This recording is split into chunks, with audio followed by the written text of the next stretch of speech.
Relations between the Nicaraguan government and the Vatican have gone from bad to worse.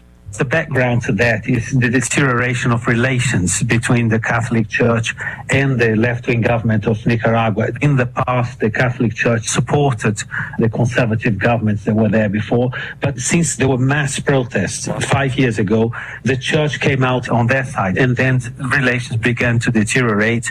And 2 weeks ago, the Nicaraguan government, for example, banned the Easter processions in Nicaragua, which is basically a majority Catholic country. The BBC's Nicholas Russia. Tunisia's new parliament has convened for the first time after the president suspended the previous parliament in 2021. Many Tunisians, including the president, had blamed the Islamists who dominated the old parliament for the country's economic and social crises. News and analysis, townhall.com.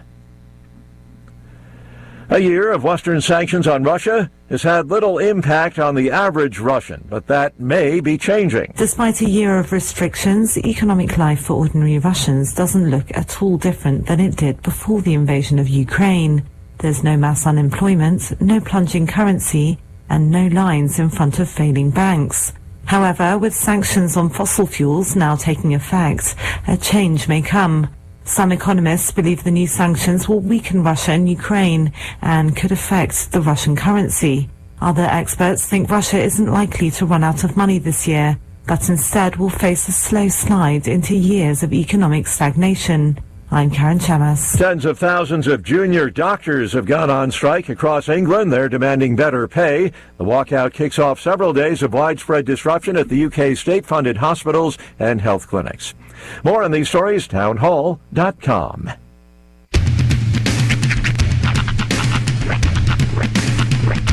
What in the wide, wide world of sports is going on here?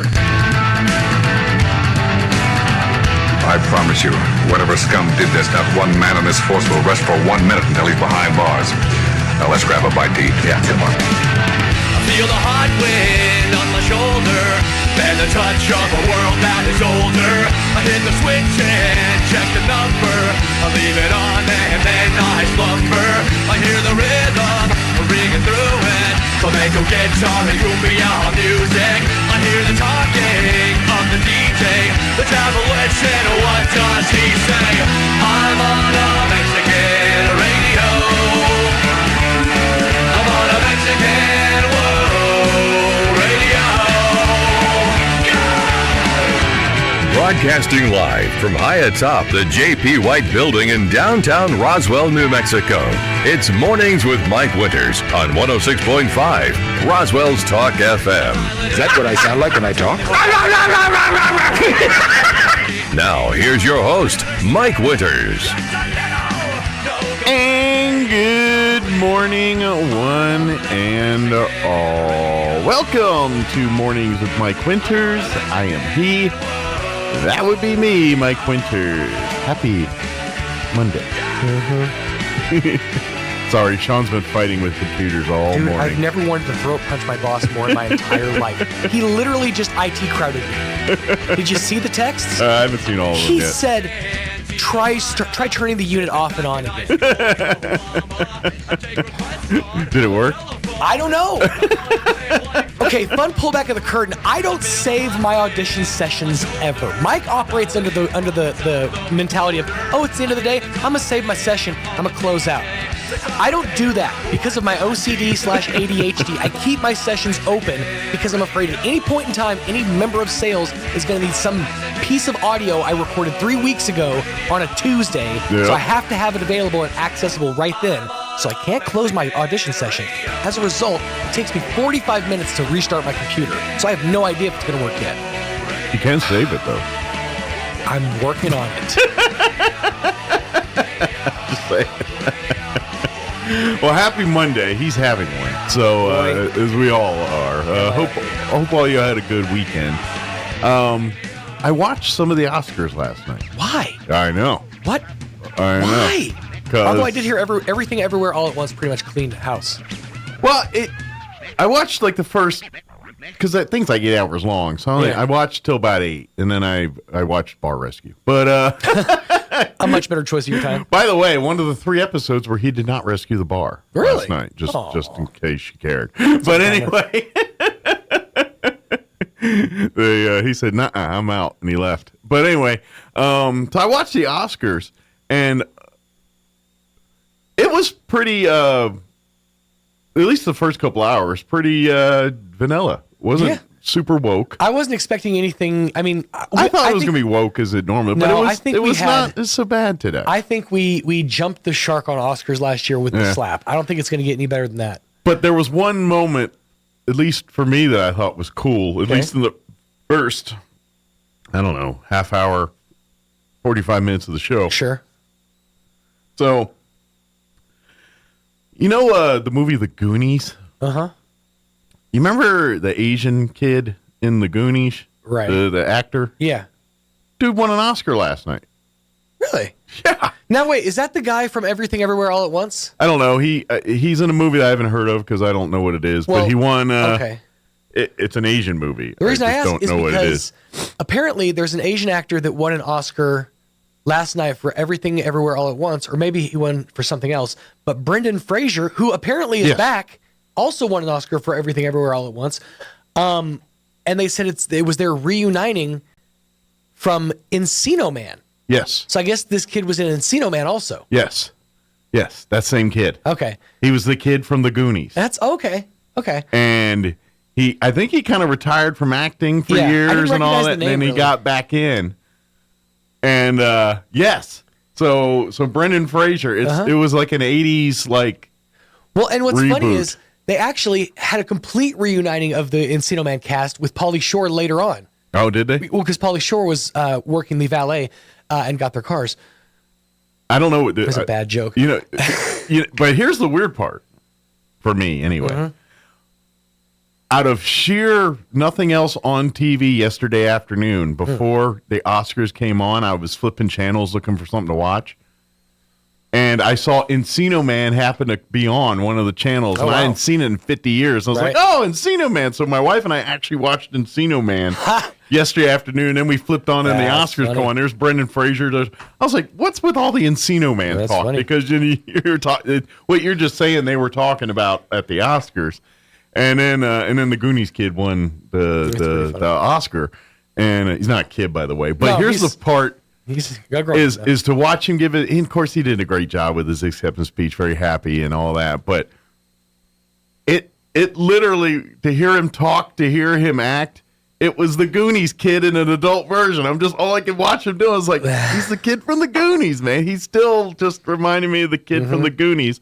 Despite the fact that he's probably in his 50s, 60s now. It's just interesting to me. It's the same thing. It's like, Daniel Radcliffe, he went through recently this massive transformation. I'm not sure if you've seen it recently, but he's yoked now. Like, dude's... Oh, is he all... Yeah, he got... Is it for a part or something, maybe? I'm assuming it's probably for a part. But, so he posted all these, shirtless pics online, all that. I'm like, he's never not going to be Harry Potter. He's never not going to be the kid that lived. I mean, that's just no, how it works. Buff. Yeah. Now he's just a buff Harry Potter. Shirtless Potter. Yeah. It's you're always going to see certain people in that light. Yeah. Well, it's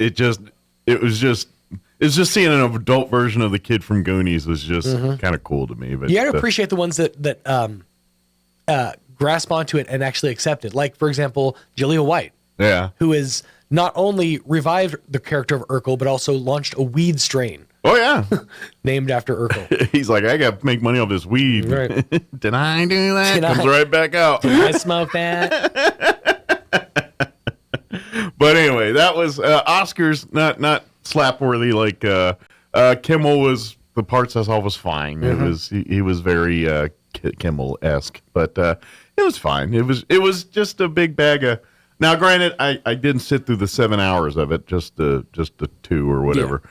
I think it went on for another 2 more hours, I think. You did your part. Yeah, I think it went on for another 2 hours. I didn't watch anymore. Thank you for your service. But the Goonies thing was cool. That kid was that was kind of cool. And then Jamie Lee Curtis won an Oscar. That was neat too, to see that. So she I don't think she's ever won one. I think that was her first one, like in all these years. I don't think she's ever won. Of course, not that the Halloween movies weren't exactly Oscar-worthy material, but, you know. So, anyway, let me give you the rundown for today's show. Matt Bristol patiently waiting across as we talk Oscars with Bristol Law Office. He joins us once a month to talk legal advice, give us sage legal advice, and we'll have that conversation here in just a bit. In the 8 o'clock hour, we don't have a guest scheduled, so I'm going to replay our interview with Jason Burke from VFW Post 12184 talking about their golf tournament. And then in the 9 o'clock hour, I'm hoping they're not bringing any, but John and Crystal Noble will be joining us from Roswell Seed, and I believe they're talking about bees and you can get bees right now. Well, I don't think they leave the bees. Don't assume they would bring bees. Well, I would assume not too, but you never know. People are like, I brought some for you. Like, leave the bees out. I don't want any bees. But you can bring honey. If you got like honey, I'll take that. But you keep the bees at the. It's like I want milk, but you don't need to bring the cow. I know. Well, besides, it would be foolhardy to bring a cow to our station anyways because cows don't walk downstairs. I know. So he would be stuck up here. That would be ridiculous. Yeah. You're not getting a cow on our elevator, and they don't walk downstairs. So there you go. Unlike the Slinky. Mm-hmm. It will go downstairs. It will totally go downstairs, alone or in pairs. Yeah, it makes a slinkety sound. Totally makes a slinkety sound. But anyway, so we'll talk bees with John and Crystal from Roswell Seed here. Back into the fire. All right. It is, plus we'll have all of your features, including the news of local, national variety, Wall Street business update, and whatever else we can come up with. Before we do any of that, let's take a look at your weather. And it's very spring-like this week. Enjoy. Kind of fluctuating with the temps, though. Kind of 60s and then 80s, but it feels like spring all week, so enjoy. I'm meteorologist Steve Hamilton with your Pecos Valley weather. We'll have a low-pressure trough set up east of the mountains, and that'll bring us fairly mild weather for today. We'll be in the mid to upper 60s, and we should get plenty of sunshine. A little bit breezy, wind at 10 to 20 miles per hour. Overnight, a few clouds, our low in the upper 30s to low 40s. Tomorrow looks pretty good, upper 60s and low 70s with lots of sun, and then fair weather and 70s on Wednesday. That's your latest forecast. I'm meteorologist Steve Hamilton. Thank you, Steve. Currently 41 degrees here in Roswell. Humidity is at 53%. Winds, say they're out of the south at 14, though. I don't recall seeing or feeling the wind that strong this morning, but that's what they say. Today, expect mostly sunny skies, mid-60s for a high, 66 today. Northeast winds 10 to 15 miles per hour. Tonight, partly cloudy, overnight low of 40. South winds 10 to 15 miles per hour. For you Tuesday, mostly sunny. Expect highs near 70 tomorrow. Winds out of the northeast, 10 to 15 miles per hour. Tomorrow night, partly cloudy, overnight low of 43 degrees. Wednesday, mostly cloudy. Highs near 80. Winds will be out of the south, 10 to 15 miles per hour early. Later in the day, picking up 15 to 20, gusting as high as 30 miles per hour. Wednesday night, there is a 20% chance at some rain showers. Otherwise, cloudy skies and breezy. With an overnight low of 50. We're also looking at a slight chance at some showers and thunderstorms at only like a 10% on Thursday for the afternoon. Cloudy early, but gradually clearing with a high of 72. 10% chance of rain Thursday night as well, mostly cloudy and breezy with an overnight low of 33. Friday, cooler temps, mostly sunny, highs only in the mid-50s. And then looks like we've got a chance at some moisture for the weekend. 30% chance of rain or snow. Weird. On Saturday, mostly cloudy, 57. Probably more of the rain part. Saturday night, a 40% chance of rain or snow. Overnight low of 32. And then Sunday, we're looking at a 40% chance of rain or snow, mostly cloudy, 54. So we'll see. So 50s for the weekend. So I can't imagine. You may see snow, but not accumulating type, but could be some rain. We'll see. But this week, during the week, mostly spring-like temps. All right, it is 17 minutes after 7 o'clock. We're going to we're actually get you into your Roswell Livestock Report with Smiley Wooten. Quick commercial break, and then Matt Bristol will join us on the other side. Don't go away. You're listening to Mornings with Mike Winters. Good morning, this is Smiley Wooten at the Roswell Livestock Auction. A good March run this week with a nice selection of all classes of cattle, especially high-quality native calves and light yearlings with condition. We expect to sell 1,550 head. Breaking down like this: 175 to 200 weighing cows and bulls, 125 pairs of bred cows, 1,250 calves and yearlings. Today's sale will include 10 bred cows, the Means Ranch, Van Horn, Texas, X-quality black Angus cross cows bred to Angus bulls, 4 to 7 years old, 41 bred cows, Boyles Ranch here west of Roswell, good quality medium frame Charolais cross cows bred to Charolais bulls, 4 to 10 years old, 34 calves, Mr. Oscar Vasquez, Malaga, New Mexico, excellent quality black Angus calves, weaned 30 days off fields, 450, 600 pounds, 52 calves, Barrow Cattle Company, Andrews, Texas, ex-quality black white face, red white face English crossbred calves, cattle weaned 60 days, 2 rounds of shots, 400, 550 pounds, 86 calves, Kaiser Ranch, Santa Rosa, New Mexico, excellent quality black white face, red white face Angus cross calves, cattle weaned 60 plus days, cake and grass, 375, 550 pounds. 20 calves, Mr. Steve Haynes, Artesia, ex-quality black Brangus cross calves, cattle weaned 90 plus days, right off some fields, 500, 650 pounds. 54 calves, W&W Cattle Company, Daddle, New Mexico, ex-quality black white face Angus cross calves, cattle weaned, they are weaned 350, 550 pounds. 126 calves, NK Cattle Company, Portales, New Mexico, excellent quality, mostly black white face Angus crosses. These cattle right off fields are weaned 400, 550 pounds. 69 calves, the Means Ranch, Van Horn, Texas, ex-quality black Angus cross calves, cattle weaned, cake and grass, 375, 600 pounds. 73 calves, Baylor Ranch, Sierra Blanca, Texas, ex-quality black Brangus cross calves, cattle weaned, 375, 575 pounds. 42 steer calves, Johnson Cattle Company, Tatum, New Mexico, ex-quality Beefmaster cross calves, cattle weaned, 500, 650 pounds.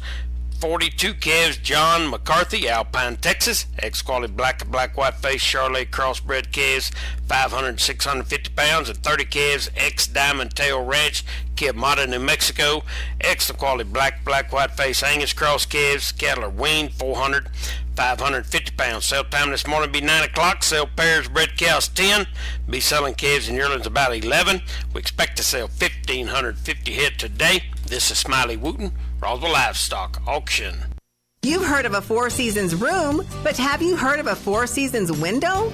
Jennifer here from Trustmark Roofing and Windows. It might surprise you to learn many windows are built to handle only the cold or only the heat, but not both. In Southeast New Mexico, one or the other doesn't cut it.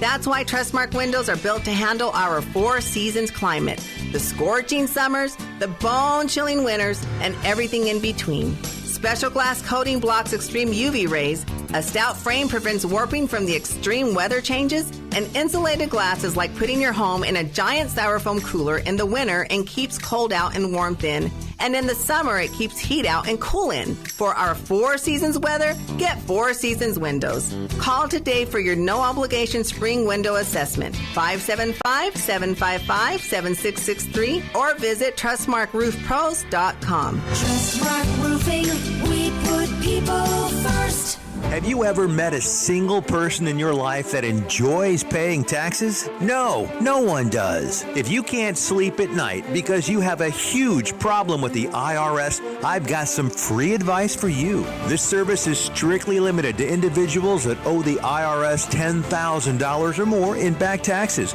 And if you qualify, we can guarantee that you won't be writing a big fat check to the IRS, or our services cost you nothing. The first 100 people that call today will get a free tax consultation worth $500. Stop worrying about your IRS problem. We can help you, we promise. Call the tax doctor right now. I mean right now to learn more. 800-817-2871. 800-817-2871. 800-817-2871. That's 800-817-2871. Here's a Mornings with Mike Winters fun fact. Did you know you share your birthday with at least 9 million other people in the world?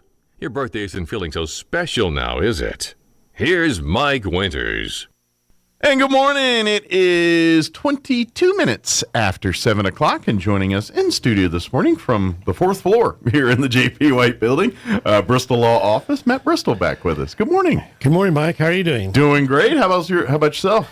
Good. Did you adjust to the time change? I'm here, so I made it. Has my body. I thought I was doing real well yesterday for the first half of the day. And then around 3-4 o'clock, it started hitting me like, this doesn't feel right. But I went in, thinking Saturday night, all right, hour ahead, change the clocks for our, that evening, kind of the Saturday evening in my head, playing an hour, and that helps.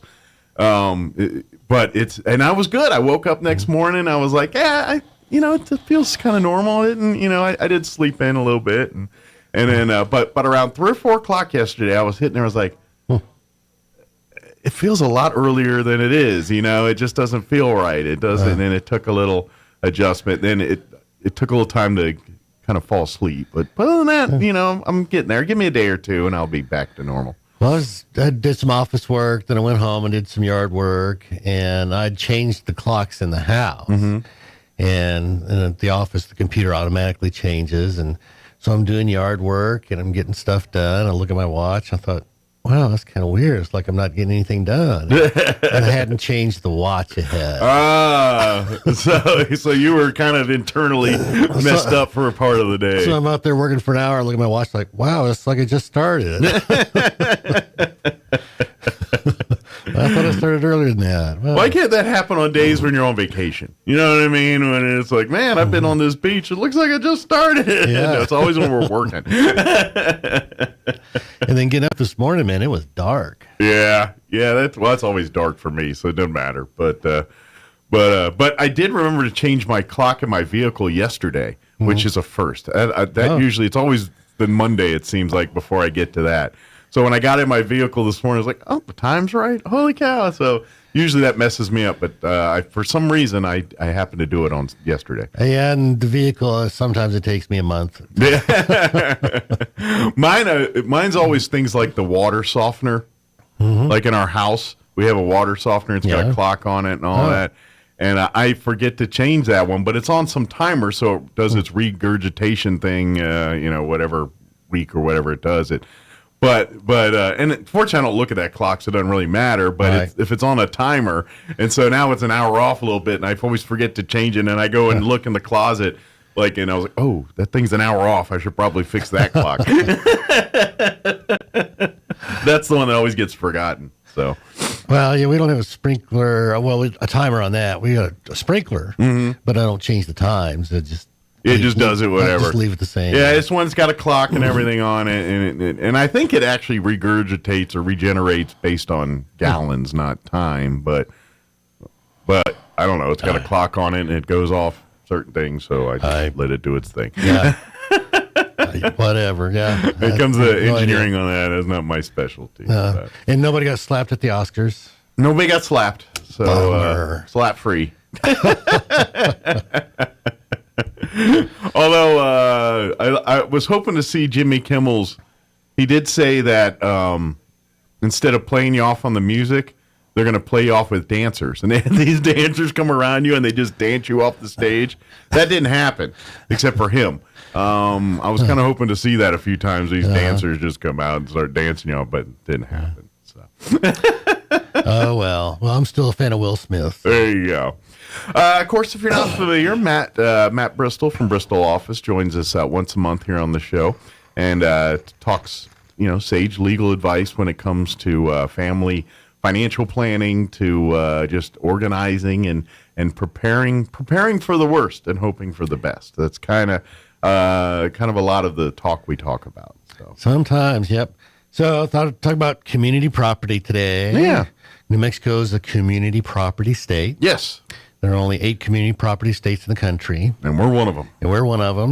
But from, back east, you were not a community property state. Most, East Coast. And is that, Like, yes, it's out west, but what? I know New Mexico, California, maybe. There's a couple.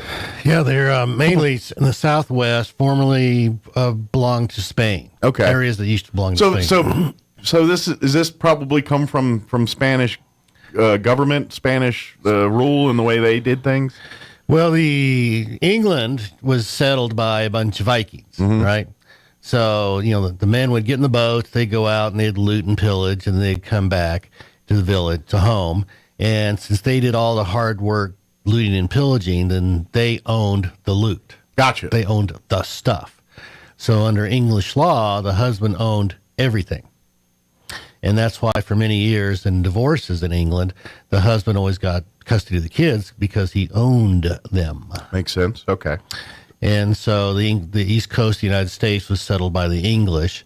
And so they still, that was the custom of the husband owns everything. Okay. And so finally over time, they decided the wife had some rights to some of the property. It's called dower and courtesy and other stuff that, it's kind of foggy to me from law school. But Spain was settled by semi-nomadic tribes. And so if they were attacked, the women would pick up a sword and they'd fight and they'd defend. Or if they had attacked somebody else, the women would pick up a sword and they'd fight. Okay. Since they're involved in the fighting and the looting, then the women owned 50-50 with the husband. Okay. And so that became just the custom in Spain. And that makes sense. And then Spaniards came to the American Southwest. Mm-hmm. So by the time the English arrived on the East Coast, the Spaniards had already been to the Mississippi River. Interesting. They'd explored all that way, yeah. That's a neat little piece of history when you think about it, because you kind of look. So if you just take and you take like a particular law that varies from state to state, and if you follow history, you can almost predict the trends if you do it right of where these laws impact. Because. Obviously being the Spanish influence down here, those laws are going to reflect that. So New Mexico, Arizona, California, parts of Texas, they will see the common law or see things that government that delineate from Spanish rule and things like that. Where obviously England came in from the east settling on us, and hence you see that influence there. Very interesting. I realize it, but don't realize it until you point it out to me sometimes, and you say it, and it's like that makes complete sense once you say it in that vein. And then of course Louisiana is based on French law. Right, exactly. The Napoleonic Code. Yeah, and then Jefferson bought Louisiana Purchase and all that. Yeah. And so Lewis and Clark after that. Well, speaking of the English custom of owning the children, there was a Supreme Court case in 1899, I think, and some father literally horsewhipped some little 6 or 7 year old kid. Oh wow! With lacerations on the legs. Really, really bad. I've seen the photos.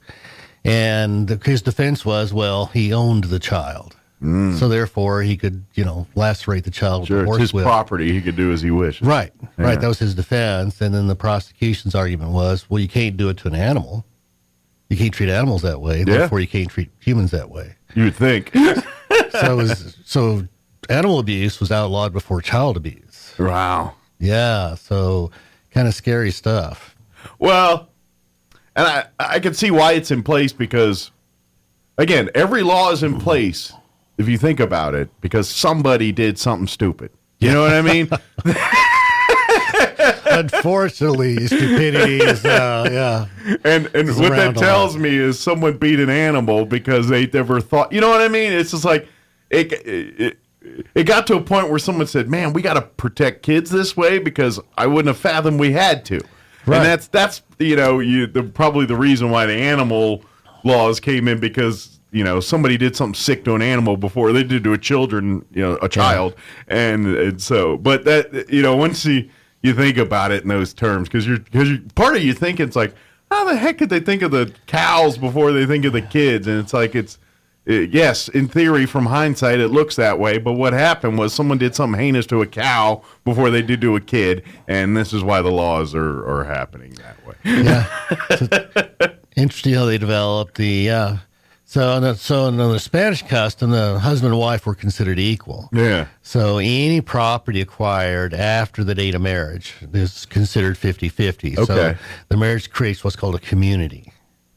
So the community is owned 50-50. Okay. But anything you had before marriage is called sole and separate. That's you had it before you had it, and therefore it's yours unless you choose to give it up. Yeah, it's really interesting because if you had it pre-marriage, it is absolutely yours to do with as you wish. Well, I think in theory that makes sense. You know, I mean, you look at it, if you had a ring or something that your parents gave you and you got divorced, your wife shouldn't get that ring, or your husband shouldn't get that ring. Right. That ring was something from your family, and that's the ideology behind it. You know? Yeah, it's something that you earned, somehow. Yeah. So one of the exceptions to community property is anything acquired during the marriage by gift or by inheritance. Okay. So if your parents gift you something, then that's sole and separate. Or if you inherit, inheritance is considered sole and separate property. So if you want to get a big chunk of change for your parents, but you don't want your spouse to get a hold of it, have them give it to you on your birthday. There you go. There you go. Happy birthday, Mike. There you go.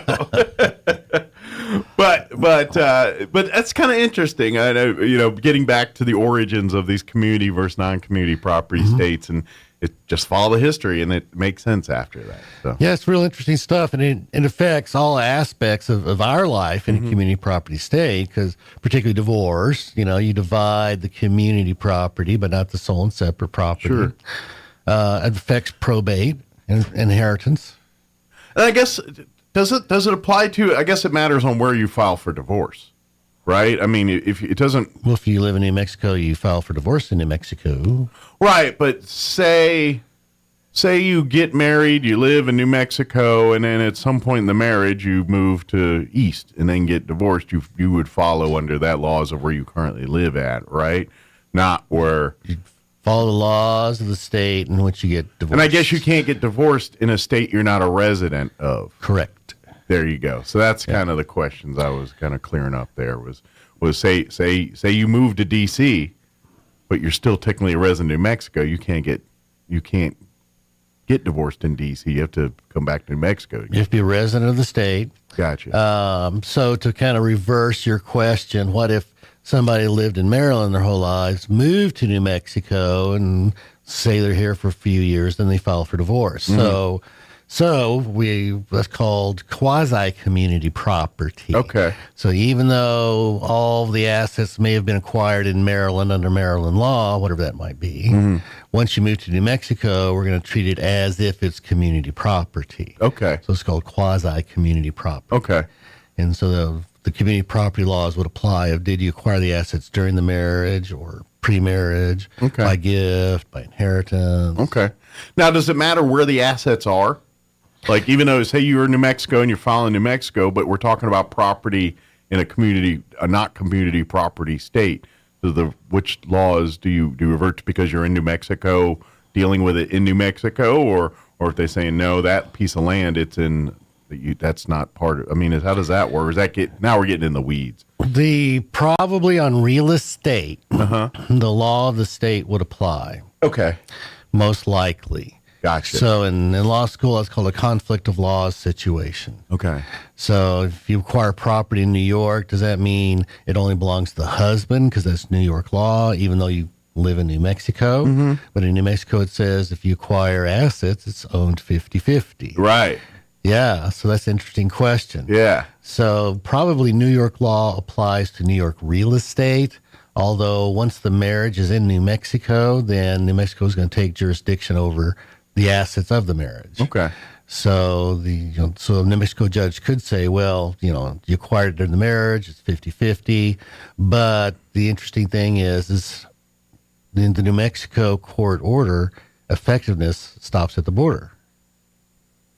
Interesting. So even though New Mexico law can't too much affect property outside the state, right, they're going to say, but Mr. Winters, you're here in New Mexico. Yeah. We have jurisdiction over you. Sure. So we're going to throw you in jail unless you sign over the property. Sure. Well, and in theory, the community property part is the assets obtained to acquire said property were done in New Mexico under community property. You know what I mean? So I would think because the assets involved were community to buy said property, that automatically kind of defaults it to community property in the marriage, I would think. And But, they're in a divorce. Yeah. Now, so every state is sovereign as to its real property laws.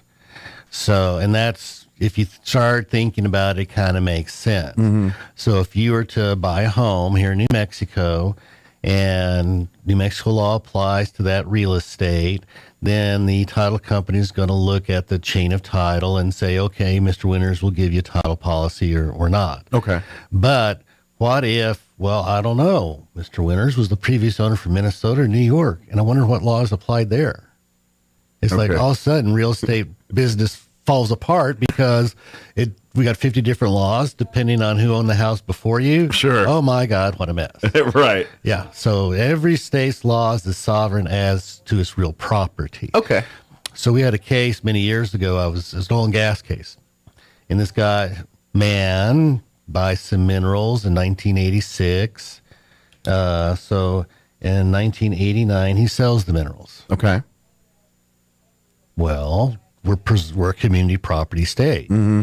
and minerals are considered real property, and so we have to track this guy down in Chicago, Illinois. Okay. Hey, are you the Mr. Smith that bought these minerals in 1986? Yeah, sure am.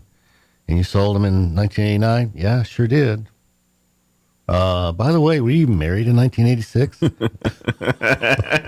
He goes, yes, I was. Well, it's presumptively community property. Yeah. And once it's real estate, it takes both spouses to convey the property or the alleged conveyance sale in 1989. So technically he didn't sell it. It was a void transaction. Wow. Yeah, not even voidable, but void transaction because it would require the signature of his spouse. So was she protesting the sale? Is that how this came to be? Or how does that get on someone's radar? Well, this is several owners later. Okay. And they want an oil and gas check. They want a royalty check from the minerals. Mm-hmm. And so the oil and gas company starts looking at the chain of title, and we find this deed to this one guy in 1986, but we don't know if he's married or not. Interesting. So he said, well, we need your wife to sign off on a new deed. The two of you have to convey it. And he says, well, it's not in Illinois. We don't have to do that. Well, but the minerals are here. Right. And New Mexico law applies.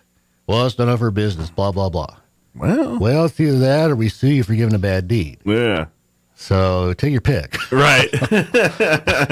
I'd rather just get a deed from you. But I would think so, we too. We can sue you if we need to. Path of least resistance here. Yeah. So community law applies to that real estate, those minerals, even though this guy never left Illinois. Interesting. Well, that's the stuff you got to pay attention to and all of that. And it makes sense. I get what the guy's saying, but at the end of the day, sorry, this is, this is the transparency part of this thing. Your wife technically at the time was part owner of this too. Therefore, she needs to have her say on this to make it legal. So it's called lex loci is the Latin phrase, and just means the law of location. Mm-hmm. So every state's laws are sovereign as to its real property. Otherwise, like the early example, things would just be a mess. Sure. If they had 50 different laws affecting your real estate. Sure. And I'm guessing, because I'm sure there's people that ask the question, well, why doesn't make it the same? Of course, that's when you turn it to a federal versus state law here. But also at the end of the day, what works in that state works probably best for them in that state. And how it works here in New Mexico is how, you know what I mean? It's like, I get what you're saying. It's like should be standard across the board. But, it's different in each state. And this is... Mm-hmm. And then again, this is, to me personally, getting back to the philosophical side of this country, federal versus state. And, and I would argue that, the federal government's role is to, protect your borders, deliver your mail kind of thing. And the state and local government should be more into who marries who and who does what to where and whom and so forth and so on. Yep. But that could be a philosophical debate. That's a whole nother conversation. But I personally think, I don't think it's a bad thing that the rules are different in the East Coast versus here in New Mexico or vice versa. It's just what you're used to. And it's what works in those particular areas, too. And in Texas, the community property laws are a little different as they vary from state to state. Yeah. So in New Mexico, if Mike has income-producing property pre-marriage, then when Mike gets married, the income from that sole and separate property is sole and separate property income. Mm-hmm. In Texas, that income from the sole and separate property would be considered community property. Which I can see that point, because in theory, it took community money to make it you get to that level to begin with. Therefore, what comes from that should also be community. That's the logic there, and I can see that. It's just a difference in the laws. Sure. So in Texas, if you had oil and gas producing property, that income would be community. In New Mexico, your oil and gas income would be sole and separate. Anything you buy with it would be sole and separate. So it's just little distinctions here and there that you'd look at. Sure. But point is, if you have these things, you need to know these. You need to know, because at some point, something's going to change, whether you're going to will this to somebody or sell it or whatever. And you need to know who's got what rights to what and where when these events happen. And the onus at the end of the day is on you to know this stuff, not right. Someone else. Ignorance is no excuse. Exactly. Yeah. The most common way we see errors is in deeds. So there's the deed that mom and dad deed the house to Mike. Well, that's a problem. It's just like the oil and gas guy. It's like, okay, well, when Mike got the property, was he married or not married? Yeah. So failure to recite marital status is a huge problem, because we don't know if Mike was married or not. So if mom and dad just convey the house to Mike and Mike's married, then it's presumptively community property. Sure. I'm going to get in the weeds again just because I'm gee whiz curious. Okay. But weed away. Say you get into this community property situation. Say you have a spouse, husband and wife. They're married, happily married. One of the people get willed property or an assets of some kind. We'll inheritance. Okay. Yeah, they get an inheritance of some kind. Lovely. They continue on with their marriage. Say the inheritance is a property of some kind. It's a generating revenue property, maybe a bed and breakfast or something like that.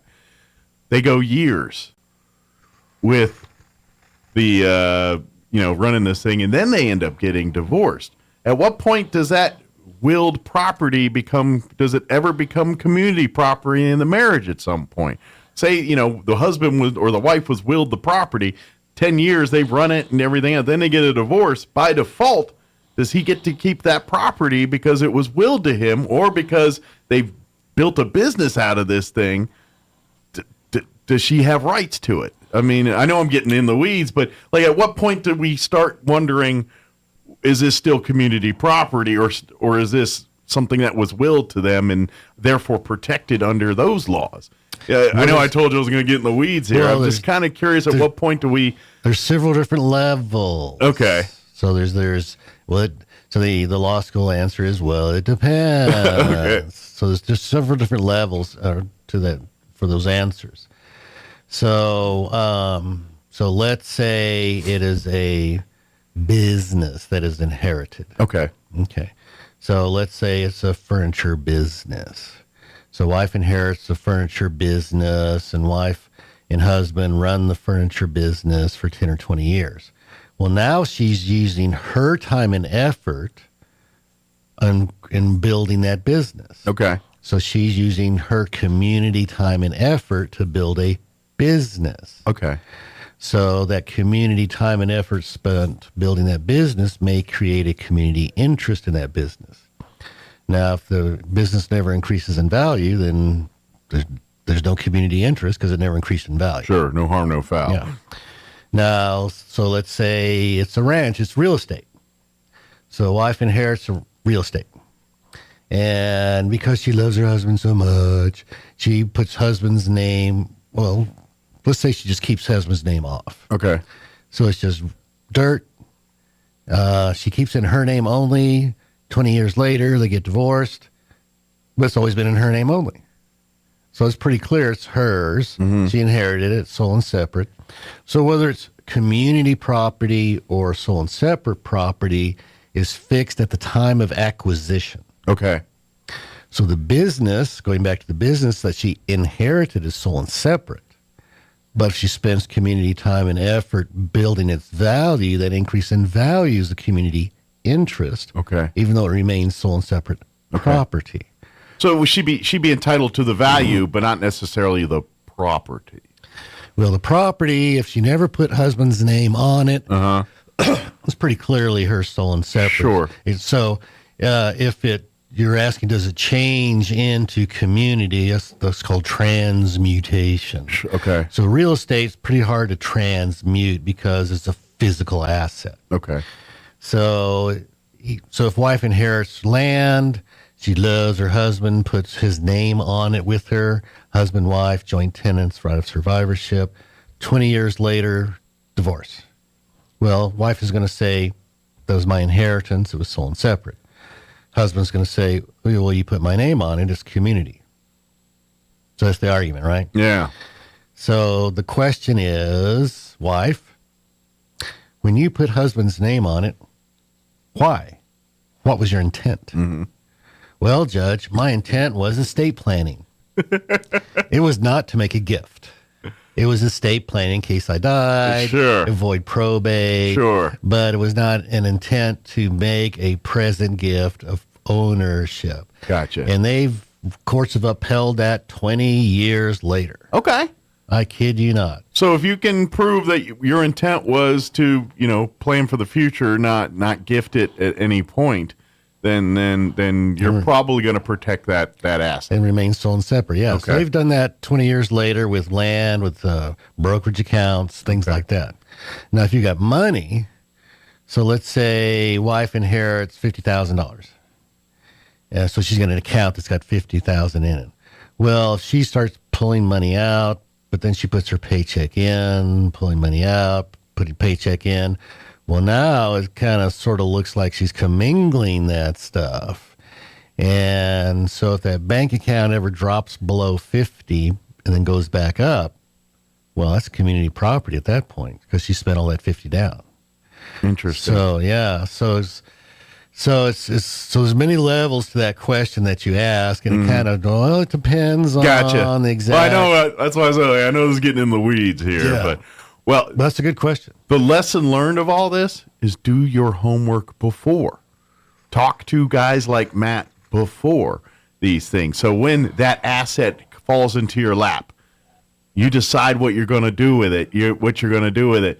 Talk with a guy like Matt before so you can set it up however you want it then. So if things go south down the road, you've got a plan in place and you've got who goes what to where and whom, and you can avoid some of the headache and hassle of trying to figure it out afterwards when everyone's mad and ticked off at each other. If you inherit something, you want to keep that sole and separate, and a bank account or whatever needs to say sole and separate. Sure. If you had it before marriage, you want to keep it sole and separate. Sure. Now in New Mexico, a husband and wife can enter into contracts with each other. So if a couple is contemplating getting married, they can do a prenup that alters community property. And we talked about prenuptials, and I think people are familiar with this, and it's much more than what you see in the movies about prenup. And you can do a postnuptial agreement. Husband and wife can contract for the certain existing assets or community or sole and separate, and future assets or community or sole and separate. Okay. Or future debts. So if you got one spouse that maybe is a little too loose with the credit card, you can do a postnuptial agreement that says, yeah, from now on, that's your stuff. It's not mine. Yeah, you're not going to destroy my credit anymore. Yeah. Exactly. But again, that's where you talk to Matt, a lawyer, to sit down and do all that. And then, of course, again, with it's about planning ahead a little bit and just having that conversation. And that's kind of what the point of all these conversations we have with Matt each month, whether we're talking about estate planning, about getting your will together, getting that, or even, the financial side of planning into, getting yourself into this, and this now while you're young, as opposed to doing it when you're 50 or 60 or whatever. Mm-hmm. That's the kind of conversation. All of this is to avoid the what ifs we keep throwing at. I keep throwing at him. Yeah. If you have a conversation with Matt before, or a guy like Matt before, you're probably going to avoid some of this down the road. It's you got the ounce of prevention is a pound, or an ounce of planning is a pound of I can't remember what the saying is, but an ounce of prevention is worth a pound of cure. There you go. That could never be truer than in this instance. And I like to think that sometimes avoiding the wrong answer is more important than knowing the right answer. Exactly. Because once you got the wrong thing going on, now you're behind the 8 ball. Yeah, if you just premeditate a little bit and just get things in ahead, you'll save yourself so much headache down the road. Yeah. Because let's face it, when things go south, and things happen in life, they go south. They just do. It's a whole lot worse when you weren't organized before going that, or at least preparing for the possibility that could happen. Yep. I know when we talk about these moments in life, marriage, having a baby, anytime we have these great, buying a business, buying your first home, these are all great, wonderful moments in life we all love, but prepare for those, with the possibility of those going south. And if you just have a plan in place, it can save, especially when it comes to divorce and all of that. That's where it gets nasty. That's where the real feelings get hurt and all that. Or even a second marriage, if you don't have a will. Who gets your stuff? How do you know you're going to provide for the right person or not if you don't have a plan? Pretty much all of Tyler Perry's TV shows and careers would not happen if you just listened to Matt Bristol for like 20 minutes. Pretty much every Tyler Perry show that's out there is because people didn't listen to guys like Matt beforehand. Then they get these webs of deceit and everything else. It's a lot cheaper to come in before than try to fix it later. Absolutely. Got a little time for some fact or fiction before we go? I know we're running a little short on time here. Yeah, I wrote down how much time? How short? Well, I got to get a break in, so maybe 2 minutes. 2 minutes. Oh, yeah, we got plenty of time. Yeah. So in the late 70s, there was Mr. Katz, K-A-T-Z, and his occupation of choice was drug dealer. Mm. And he, as opposed to the Katz Deli guy in New York City. Right. Yeah, he was doing drugs instead of corned beef. But his office was, back then, we had phone booths in the inner cities. And so he did his business out of a phone booth. Yeah, we didn't have cell phones back then. So they used to put payphones on corners and things for people to visit and use. That's what he's talking about. That's right. Convenience stores had payphones. Yeah. Airports had payphones. Yeah, pretty much anywhere there's a building or a street corner of population, you find a payphone nearby. Right, because we didn't have cell phones. Yeah. So that was his office, and the FBI figured, well, since it's a public phone booth, they could just bug it without a warrant. Okay. So, and they did, and they arrested Mr. Katz, and so they convicted him. And so Mr. Katz says, wait a minute, where was the search warrant? You have to have a search warrant. And they said, well, FBI says, well, that was a public phone booth. Yeah. There's no expectation of privacy when there's a phone booth. And so this went all the way up to the U.S. Supreme Court. And the U.S. Supreme Court says, as soon as Mr. Katz closed that door, he had an expectation of privacy, and therefore you had to have a search warrant to bug it. Interesting. And so, of old farts, if you recall, phone booths started disappearing, and like at the convenience store, the phone would just be on the wall. The payphone would just be on the wall. Ah. Or even at the airports, the phone would be on the wall. Maybe little wings to it for semi-privacy, but no real privacy. There's no expectation of privacy. It was not enclosed anymore. So a lot of times you just see like a wall of them sitting there, and you like at airports and stuff. Yeah, and so you're literally standing a foot next to the guy on the phone. Yeah. Right? Yeah, you can hear the conversation. There's no expectation of privacy. So you think that was so AT&T and the FBI? I don't know what the conspiracy theory that was, but phone booths disappeared. See, you didn't see them anymore. Government collusion, right there. Well, and you ain't wrong. From your memory, that's exactly what happened. They disappeared. They did. But I didn't think so much about the booth versus now you just saw them on the wall, like everywhere and anywhere until you had the little private. I just thought maybe the homeless people were camping out at them, and so they just didn't want them anymore or something. You never think about it. Well, I don't know where Superman changed his clothes. Exactly.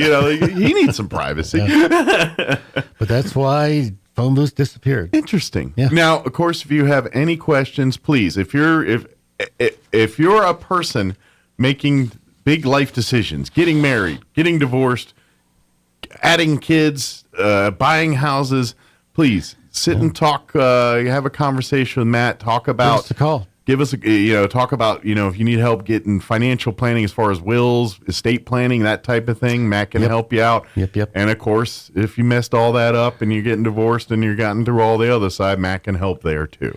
Yeah. But 625-5284 and bristolawoffice.net. Yeah. Give it a reach out and shoot a message, set up an appointment, set up a free consultation to sit down and hear your story, and then Matt can tell you, yeah, you're going to need a lawyer, or no, that few forms and you're in the clear. And either way, Matt will be happy to make sure you get navigated through. And we'll be here the second Monday of every month. So yes. We'll be here next month also, and we'll talk about whatever we feel like. There you go. Matt, as always, appreciate the visit. Thank you, Mike. Enjoyed it. He's got to go. He's got to go do the lawyer thing now. So we'll let him do that, and we'll appreciate the visit. We'll see you next time. Thank you so much. Anytime. Bye-bye. 7:59. Quick break before we get into news. Don't go away. Your destination for health is closer than you think. You don't have to drive hours for personalized care. You can get high-quality health care right here, close to home, at Artesia General Hospital. From hip, knee, and shoulder replacements to sports injuries, general surgery, pain management, and wound care, our providers will help you get back to doing the things you love right here in Southeast New Mexico. Artesia General Hospital is here for you when you need us. To learn more about some of our key service lines, visit artesiageneral.com/closer. Here's a Mornings with Mike Winters fun fact. There are 293 ways to make change for $1. Try all 293 on the guy who keeps borrowing money from you. Here's Mike Winters. Breaking news this hour from townhall.com. I'm Rich Thomason. President Biden is crediting quick action by his administration for stabilizing the nation's banking system. His remarks follow Friday's collapse of California's Silicon Valley Bank and the subsequent closure of New York-based Signature Bank. In the president's words, no losses will be borne by the taxpayers.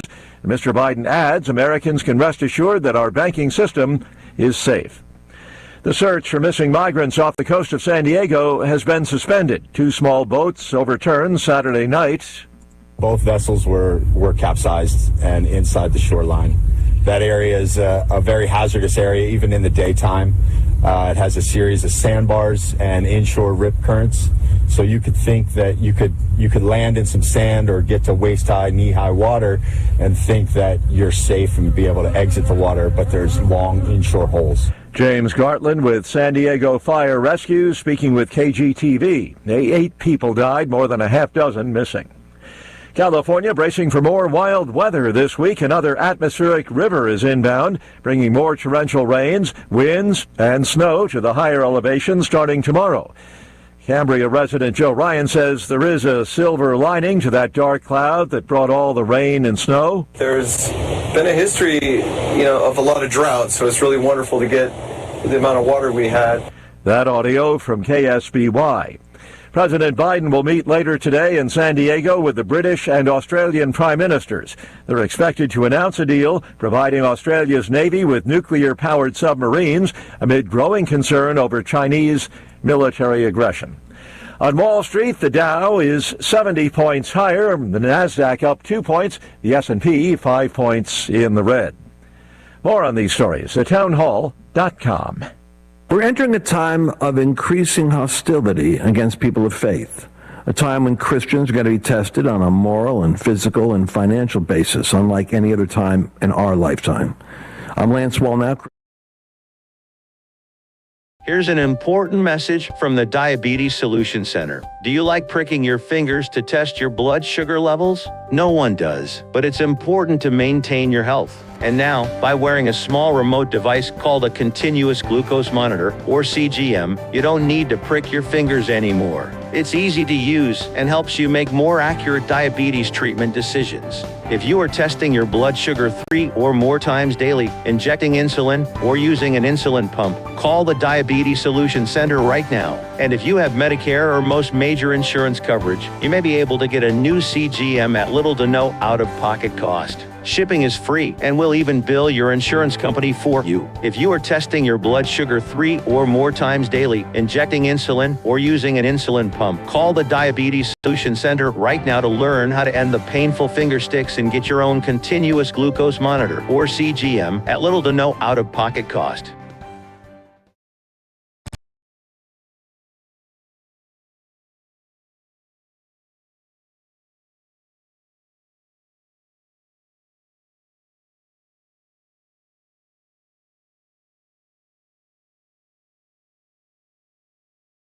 Basis or his detention lacked legal basis, and then the UN Human Rights Office called for his release last November.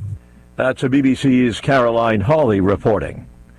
Flights at several German airports have been severely disrupted by the latest in a string of one-day strikes relating to various pay disputes.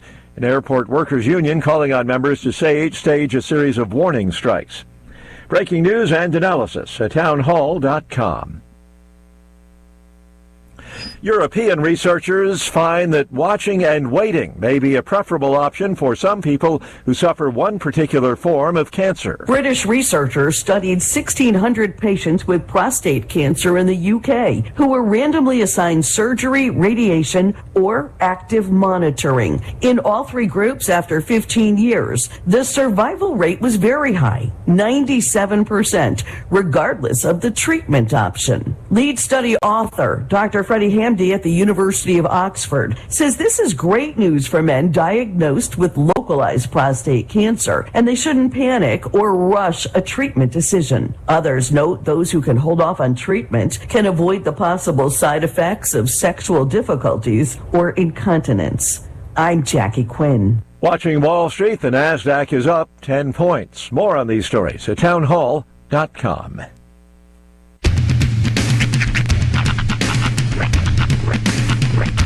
What in the wide, wide world of sports is going on here? I promise you, whatever scum did this, not one man in this force will rest for 1 minute until he's behind bars. Now let's grab a bite to eat. Yeah, come on. I feel the hot wind on my shoulder and the touch of a world that is older. I hit the switch and check the number. I leave it on and then I slumber. I hear the rhythm ringing through it. Flamenco guitar and cumbia music. I hear the talking of the DJ. The travel listen, what does he say? I'm on a Mexican radio. I'm on a Mexican radio. Broadcasting live from high atop the J.P. White Building in downtown Roswell, New Mexico. It's Mornings with Mike Winters on 106.5 Roswell's Talk FM. Is that what I sound like when I talk? Now, here's your host, Mike Winters. And good morning. It is 6 minutes after 8 o'clock. Welcome to our number 2, The Deuce of Mornings with Mike Winters, right here on 106.5 Roswell's Talk FM. Happy Monday. Speaking of Monday, has the computer started talking yet? I haven't been able to follow the conversation. As of right now, things are working. But we'll see. All right. We'll Cross see fingers. That's right. You should wear that shirt. When's that movie come out anyway, the Mario Brothers movie? Next month. Okay. Not 100%. I was just confused because somebody said hey, dude, can I get into the studio? And I'm like you're at the door, or you want to schedule time? Keon, he's here. Oh, I didn't. No. Hey, okay. The Keon Agar? Yeah. Oh, so we're going to talk Carabelli Dental this Yeah. morning. Okay. That's what's I know happening. we were talking dates with him, but I never got anything solidified. I guess we got it solidified. So Well, there you go. It's a good thing you kept your 8 clear. Yeah. Now, let's see. April, let's see. Mario movie. It comes out.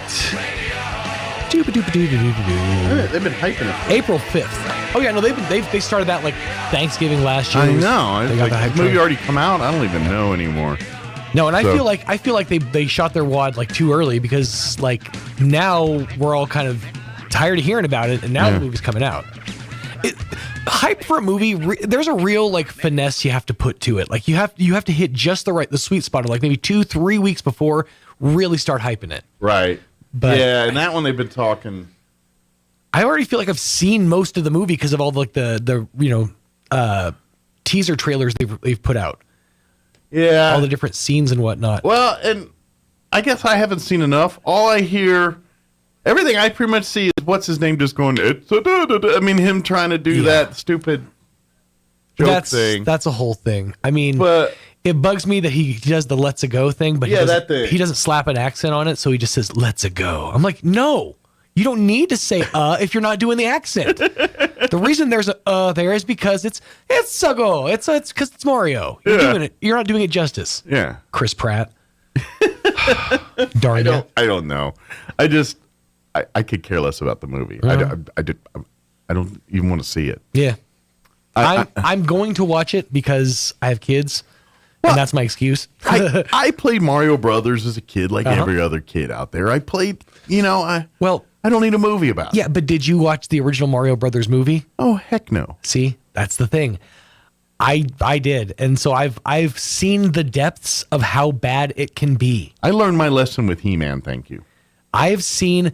You think you've seen the worst of John Leguizamo? Mario Brothers, the movie, is the worst of John Leguizamo. I stand on that. That is a terrible. I'll tell you this though, that is a great movie because it's so bad. Yeah. I judge movies based on how much I enjoy It just did them. full circle on you. And if it's so bad that it's good, The Room is another great example of that. Where it's so badly acted, so badly shot and directed that it's really funny. Yeah. I remember He-Man, and I remember what happened there, and I saw because I watched the original Clash of the Titans, dude. I mean, you want to talk about some real bad like stop motion and but that was what we had back then. I know. So it was actually good. Like at the time, still pretty bad. In 1982, when that stupid movie came out, it was a big deal, and it was cool. Yes, you watch it now, and it is the complete opposite of that. Right. But for what it was at the time, it's what we had. I get it. And it was new technology, and it was a story that was not a boring, love story or something. It was something that was, kind of interesting. And I'm not going to lie. And when I was a kid that age, watching Medusa at the end chase, I was a little like scared. I watch it now, I'm like, oh wow. But at the time, fair enough. We were a dumber group. That's true. We didn't see the things you see today. Now, in fairness, the stuff from yesteryear was like off-putting and creepy, but for a whole different reason. Yeah. Like, you look at any of like the kids stuff, like the names escape my head offhand, but like the bananas, or what are they called? The big. You're asking me? No, I'm trying to think of the kids creepy show. Dudes, the guys, the kids show from back in like the 60s and 70s. Well, there's lots of them. Howdy Doody, Banana Splits. Thank you. Oh, like those kinds of things. That style of like bubbly animation with the creepy off-putting characters. It's real uncanny valley nonsense. I thought you were talking about what those guys, Wiggles or not the Wiggles. No, creepy dudes. that's nightmarish on a whole different level.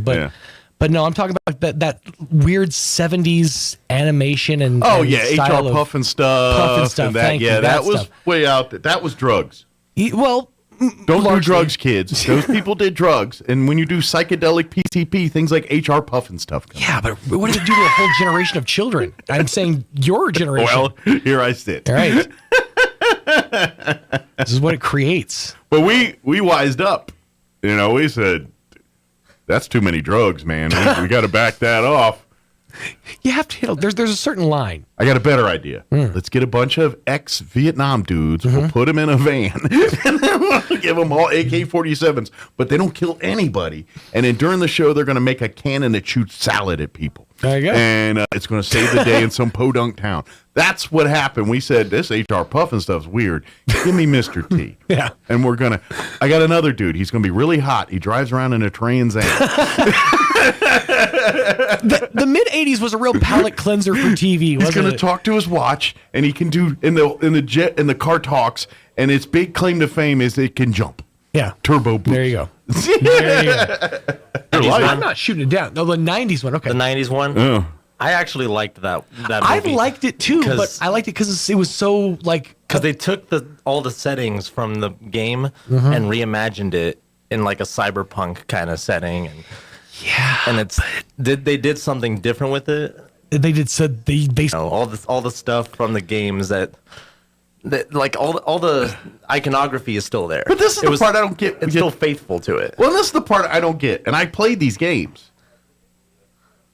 Y'all are talking about the depths of a story about a guy that the whole guy walks around and hits blocks with his head and kicks turtle shells and tries to get the stupid woman every level and never gets there. Yeah, that's right. Because his princess is in another castle. Like, that's what you have to understand. And you're trying to say this doesn't have deep story. I'm like, no kidding. Yeah, that's right. Well, you're a surface level fan. You're what we call a fair weather fan. You didn't dive into the lore. Now, Roy and I, we've been to the conventions. We've read the comics. We've seen the storylines. We know the depths and breadths of this story. But people are talking like he's like, oh man, like this is Roots or something. He's like, he did no service to Mario. I'm like, he hit a block with his head and kicked turtle shells down. Who cares? Technically, if you look at it, he puts his hand up when he jumps. So he's actually hitting the block like this with his fist, not his head. Okay, well, his head would be stronger, Just saying, it's harder. Contrary to of course, you're hitting right with the crown. That's the weakest part right there. You got to hit him with the forehead. It could be a fist-head combo. Yeah, should be the Contra-style flying forehead. Flying forehead. But yeah, there's a whole storyline to it. It's like your whole reason for living is you go that way. You go left to right. Your whole point in existence is to get over there. Yeah. I know, but there is something to it's become its own story over the course of generations. And I get fans, but to die on the hill of Itza, you're just like, wow, please. This COVID done scrambled your head. Hell yeah. All of us a little bit. Well, you're arguing about to kill somebody over a stupid game that they made into a stupid movie. Well, the new Mario Brothers movie kind of pays homage to the old one because they made him from Brooklyn. Well, yeah, but I don't know if that's necessarily paying homage to it so much as like. Why don't they pay homage to, I don't know, Italy, where, allegedly this guy's from? Yeah, and I will say Mario from the movie definitely did not sound like the Mario from the games at all. No, he sounded like this. And I'm just saying. And in fairness, the Mario from the TV show too. From the cartoon? Come on, let's talk. It was Captain Lou Albano. Well, why does not one person say, I played Mario. Yeah. And what's his name is not little short head and toes. He's a big, sexy heart man. And you're like, y'all about make mad about Itza. I'm like, this little fat shrimp is now this guy. Little fat shrimp is now this sexy heartthrob dude. Yeah. Come on, why is no one calling that one out? If we're gonna start calling people out, I'm like, come on, y'all are mad because he says Itza, and I'm like, I'm just mad because you're affecting an accent. You're not. You turned Mario into He-Man. Whole actors have been canceled because they were hired to play a role and they weren't the ethnicity of the role that they were hired to play, and then they get canceled. It's like, I didn't want to be this character. They asked me. One could argue that the Mario character is probably a kind of a racist interpretation of Italians anyway. That is true. How is it any different than what they want do to Asian people on that thing? And you know what I mean? I'm just saying it's the same thing, but because it's a white dude, I'm just saying. Maybe they offered it's it to different. like Joe. Maybe they offered it to like Joe Pantaleone. He just turned it down. Just saying, point out some that irony. would have been great. Here. Kian Agar from Carabelli Dental is here. And thank God, because I don't get to talk about Mario anymore. We're done with that now. Yeah. I got to defend this garbage. Sarah here too? Sweet. So we will talk with the folks from Carabelli Dental here in just a bit. Before we do anything else, though, let's go ahead and get you up to date on the weather. I'm meteorologist Steve Hamilton with your Pecos Valley weather. We'll have a low-pressure trough set up east of the mountains, and that'll bring us fairly mild weather for today. We'll be in the mid to upper 60s, and we should get plenty of sunshine. A little bit breezy, wind at 10 to 20 miles per hour. Overnight, a few clouds, our low in the upper 30s to low 40s. Tomorrow looks pretty good, upper 60s and low 70s with lots of sun, and then fair weather and 70s on Wednesday. That's your latest forecast. I'm meteorologist Steve Hamilton. Thank you, Steve. Currently 40 degrees here in Roswell. Humidity is at 58%. Winds are out of the south at 12 miles per hour. Sunny today. Expect highs mid-60s. 66 officially with south winds 10 to 15 miles per hour. Tonight, partly cloudy. Expect an overnight low of 40. Winds will be out of the south 10 to 15 miles per hour. For you Tuesday, mostly sunny, highs right around 70 with east winds 10 to 15 miles per hour. Partly cloudy tomorrow night with an overnight low of 43, south winds 10 to 15. Wednesday, we are looking at a windy day but warm, highs mostly cloudy but highs near 80. Winds will be out of the south early, 10 to 15 miles per hour later in the day, increasing 20 to 25, gusting as high as 35 miles per hour. Wednesday night, we're looking at a 20% chance at some showers before midnight. Otherwise cloudy and breezy with an overnight low of 50. Slight 10% chance of rain for Thursday afternoon. Partly cloudy, high of 72. Winds will remain breezy. It doesn't give me totals, but just say breezy. Thursday night, cloudy with an overnight low of 33. Friday, sunny skies. Highs only in the 50s, though, 54, so a lot cooler.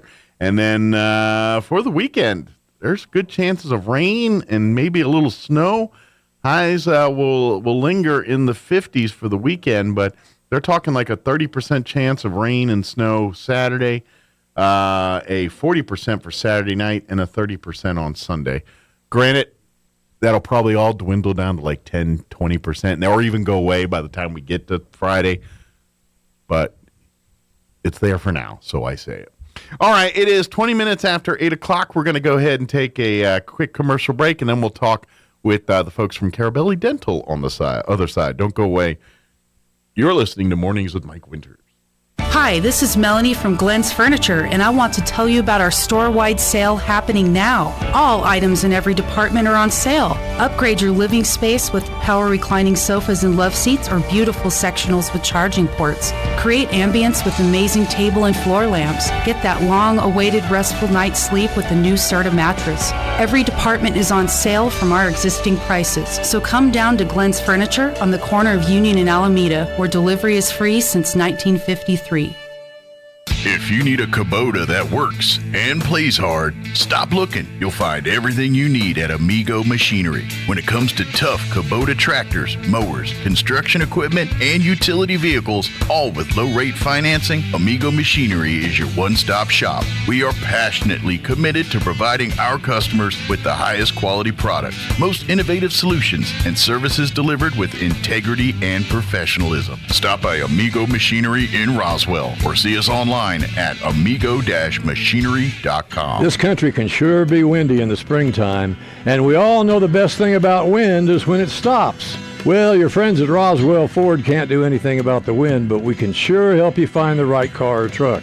Roswell Ford has the biggest selection of nice pre-owned vehicles in southeastern New Mexico. Each one carefully inspected and backed with a 3-day money-back guarantee. We also have brand new Fords arriving almost every day, so you'll want to check with us frequently to be sure you don't miss something. And when your vehicle needs service, remember that Roswell Ford offers free pickup and delivery, so you don't have to get out in the wind. Or the Roswell Ford mobile service van can come to you and take care of most routine maintenance at your house or where you work. So whether you're shopping for a new vehicle or taking care of the one you have, you can't do better than Roswell Ford, the tailgate nation, at the corner of 9th and Main. Come see us, but remember to hang on to your hat and don't let that car door get away from you. February 3rd, 1943, the SS Dorchester was sunk by a German U-boat while en route to Greenland, carrying approximately 900 people on board. This event has been referred to as the second worst sea disaster of World War II. It was during this tragic event that 4 military chaplains paid the ultimate sacrifice to save hundreds on that fateful day. The American Legion Post 61 family would like to invite you to hear the story of the 4 chaplains and hear why these 4 men are still inspiring Americans today. Join us at First United Methodist Church, 200 North Pennsylvania in Roswell on Sunday, March 19th at 3 p.m. This event is completely free and all are welcomed and encouraged to attend. Life can be full of risks. One thing you shouldn't take a risk with ever is your family's health insurance. If you're self-employed or you now need affordable health insurance, you need to make this free call right now and see how the Health Insurance Helpline can help you get it. We specialize in helping the self-employed and people just like you that need affordable health insurance to get it. We have short and long-term health insurance plans, and some even cover dental, vision, and prescription drugs. Don't take a risk with your family's health insurance. It's not worth it. If you're self-employed or now need affordable health insurance, call right now and learn for free how to get it. Listen, affordable health insurance plans for everyone just like you are a free phone call away. So give us a shout right now. 800-503-3735. 800-503-3735. 800-503-3735. That's 800-503-3735. Here's a Mornings with Mike Winters fun fact. The U.S. Treasury once considered producing donut-shaped coins. They instead decided to go with coin-shaped donuts. Here's Mike Winters. And good morning. It is 24 minutes after 8 o'clock. And joining us in studio this morning from Carabelli Dental, we have Dr. Sarah Usher and Dr. Keon Egar back with us. Good morning, guys. Good morning. How are y'all doing today? We're good. Everything's great. There's no wind outside. I am just happy. It is a bit different. Yes. For today. Thank goodness. I think later Don't this tell week. me about tomorrow or this afternoon. Just let me be happy right now. Later this week? No. We don't want to know. We don't know. But today? We're good. Although, if you like rain, we may get some later this week. I'm okay with rain. Probably won't, but maybe. Yeah. So, just in case. Meteorologist Mike. Mornings with Meteorologist Mike. Well, we love to talk about the weather and what ails us. These are the two things human beings love to, what's it going to do tomorrow, and why is my whatever hurting? Yes. Exactly.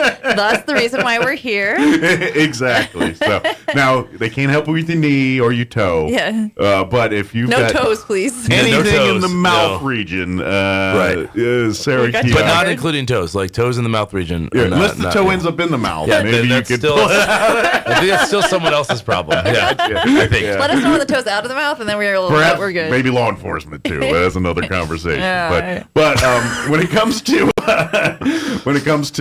anything helping out with although a lot of the things they do help with also help with things not related to the mouth. Yeah, exactly. The sleep apnea side of things that Sarah specializes in. Technically, you go through the mouth, but it's helping you sleep. For the record, I probably have more experience with sleep apnea than Sarah, if you know what I mean. I got you. Yeah, even though she specializes in treating it. You are first I person. probably specialize You've experienced in the, it first person. Yes, I've specialized in You've lived the struggle. He has a special diagnosis. Yeah, I have a special diagnosis. Yeah. I probably have many special diagnoses, let's be honest. So I imagine Keon's wife calls Sarah. It's like, to tighten that thing up. Yeah. Hey, Sarah, did you tighten that last week? I I think she was asking last time if she could just tighten them together. Right. Like, they just like keep them and wear it all day. And then plug his nose, too. Sarah, can you do noses? Does it help if the pillow goes on top of the appliance? Yeah. I kid, of course, but when and that's the thing, and that's the thing we've talked about with you guys over, the philosophy of dentistry. Right. When I was a kid, you go every 6 months, and you still do. Yes. But it was like just the philosophy of you better do this or you're gonna be eating pudding when you're 27. You know what I mean? And are you flossing? Yeah, you better be flossing. And now it's kind of the like, no, I get it. Life happens. It's like, yes. Hey, yes, we understand you don't floss twice a day every day and all this other stuff.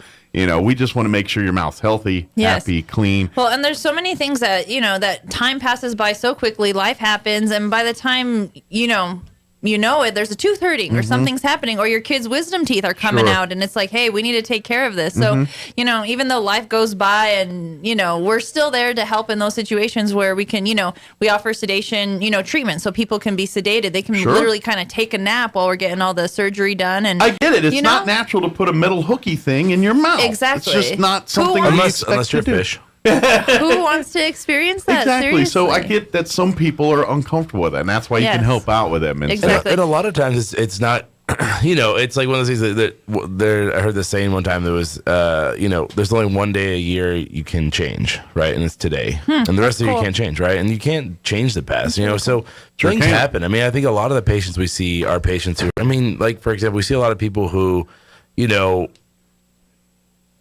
hit 50, right? And you think about, we'll just give an example. You're a female and you're 50, right? You've had kids. So what did you focus on? Raising a family. Exactly. Raising your family, supporting a home, and then your kids grow up and then you're dealing with teenagers. So you're not really, your life is just, you're spending all this time on them and then they start having kids. Then you're suddenly grandma. I'm not saying by 50, but I'm saying in general, you see this like, but what do they do? It's like this constant putting themselves second, always putting the other people first, making sure the kids get to their doctor's appointment, their dental appointments, their grandchildren do. It's Mom like and dad always sacrifice when it comes to the kids. It's at least, true. and then they come in and they're super, they're embarrassed. I'm like, it's nothing to be embarrassed about. The reason you ended up here is not because you're a bad person, or you did bad neglect. It's because it's not neglect. No one chooses to do something bad. Like no one makes a mistake. Like errors don't happen. Like no one is doing it and saying, "Oh, I'm doing something bad." Them, right? Something bad to hurt themselves. It's like they just, hey, look, I made a decision here. I tried to make the best decision I can, and I just neglected myself. And heredity and your DNA comes in a lot of play into your dental history, just like your regular mental history. If you have a family history of dental issues, odds are your DNA coding is just, hey, your teeth weren't built to last as long as other people's teeth. One it's of the just cool part of the DNA. One of the cool things we were talking about, age and all that jazz. So sometimes there's situations where people might be losing more than one tooth or missing more than one tooth, and they're like, oh my gosh, how am I going to get my smile back? This is amazing stuff Dr. Agar is doing. So he's literally putting full smiles back in people's mouths. So everyone knows what dental implants are these days, right? So he can harp on this a lot more clearly than I can. But long story short, he's essentially using these implants to hold in a set of teeth that people don't have to take in and out. They stay in, they smile, they chew, they function. They're just teeth that you didn't get born with. Yes, That's the only difference. it's the smile you had when you were 18 years old and you want it again. And you don't want the in and outs of a denture. You don't want it to fall out at lunch. You want to be just like your other friends, going to, dinner on a Friday night, smiling, taking that family photo with your friends. So Dr. Agar can talk on it more, but it's essentially putting a new smile in your mouth that doesn't come out and using a few implants, and it's forever. It's amazing. And the care is not like denture care. We have to take them out, and sometimes you brush them, sometimes you soak them. It's literally whatever you were doing anyway, brushing teeth, putting the dental floss it's kind of like occasionally, to start over, but these teeth won't rot because they're made out of not human. But just like anything, it's like anything. The better you maintain it, the better it's going to do, right? Just like anything. But absolutely. That's probably one of my favorite things is being able to do that. That's just a fun. And I'm guessing the biggest trick nowadays is trying to build them so that your mouth feels the same as it did, and they do prior going in. Sometimes when you get dentures, and that's always the thing, is like, it doesn't feel like it's natural to me. The thing about dentures is that, and dentures are a phenomenal treatment, and they work for some people. We do a lot of great denture treatment, and we're really successful with our patients. Our patients are phenomenal. The technology's people. a lot better. Yes, but everyone has a different need and a different desire and a different. There's a different treatment plan for everyone. But when we're talking about these these cases with the new teeth that don't come out for some people, there's the difference between a denture and what Dr. Agar is doing is the palate stays open, so they don't have this gag reflex issue. They don't have these issues of food getting stuck places. Gotcha. So that's You're literally just dealing and then with the your teeth. taste buds also stay functioning just as if they would with natural teeth. So that's one of the differences, and to some people, some of the benefits, right? Makes sense. Because it's not bulky. It's Absolutely. just if you feel your teeth around, with your tongue as right now around your mouth, that's how these teeth feel. They're not as constricting in the mouth. Okay. Another thing is, you're mentioning technology. The technology of doing dental implants to replace teeth has been out for almost 2 decades, right? But it's gotten better. But what it looks like today and what we do now, there's still a lot of people who do, and I really, within the dental community, I'm really involved in the implant world and the surgery world. But I get on dentists. I'm like, hey, why are you doing this way still? Why are we doing this way? Because it's barbaric. It's ancient But the technology we have now, we used to be, what we can do now and how we can replace teeth, it's just awesome. Sure. Just Dr. the materials Agar is we have. literally printing and preparing and sculpting and staining and Wow, you making do all these that teeth. here, huh?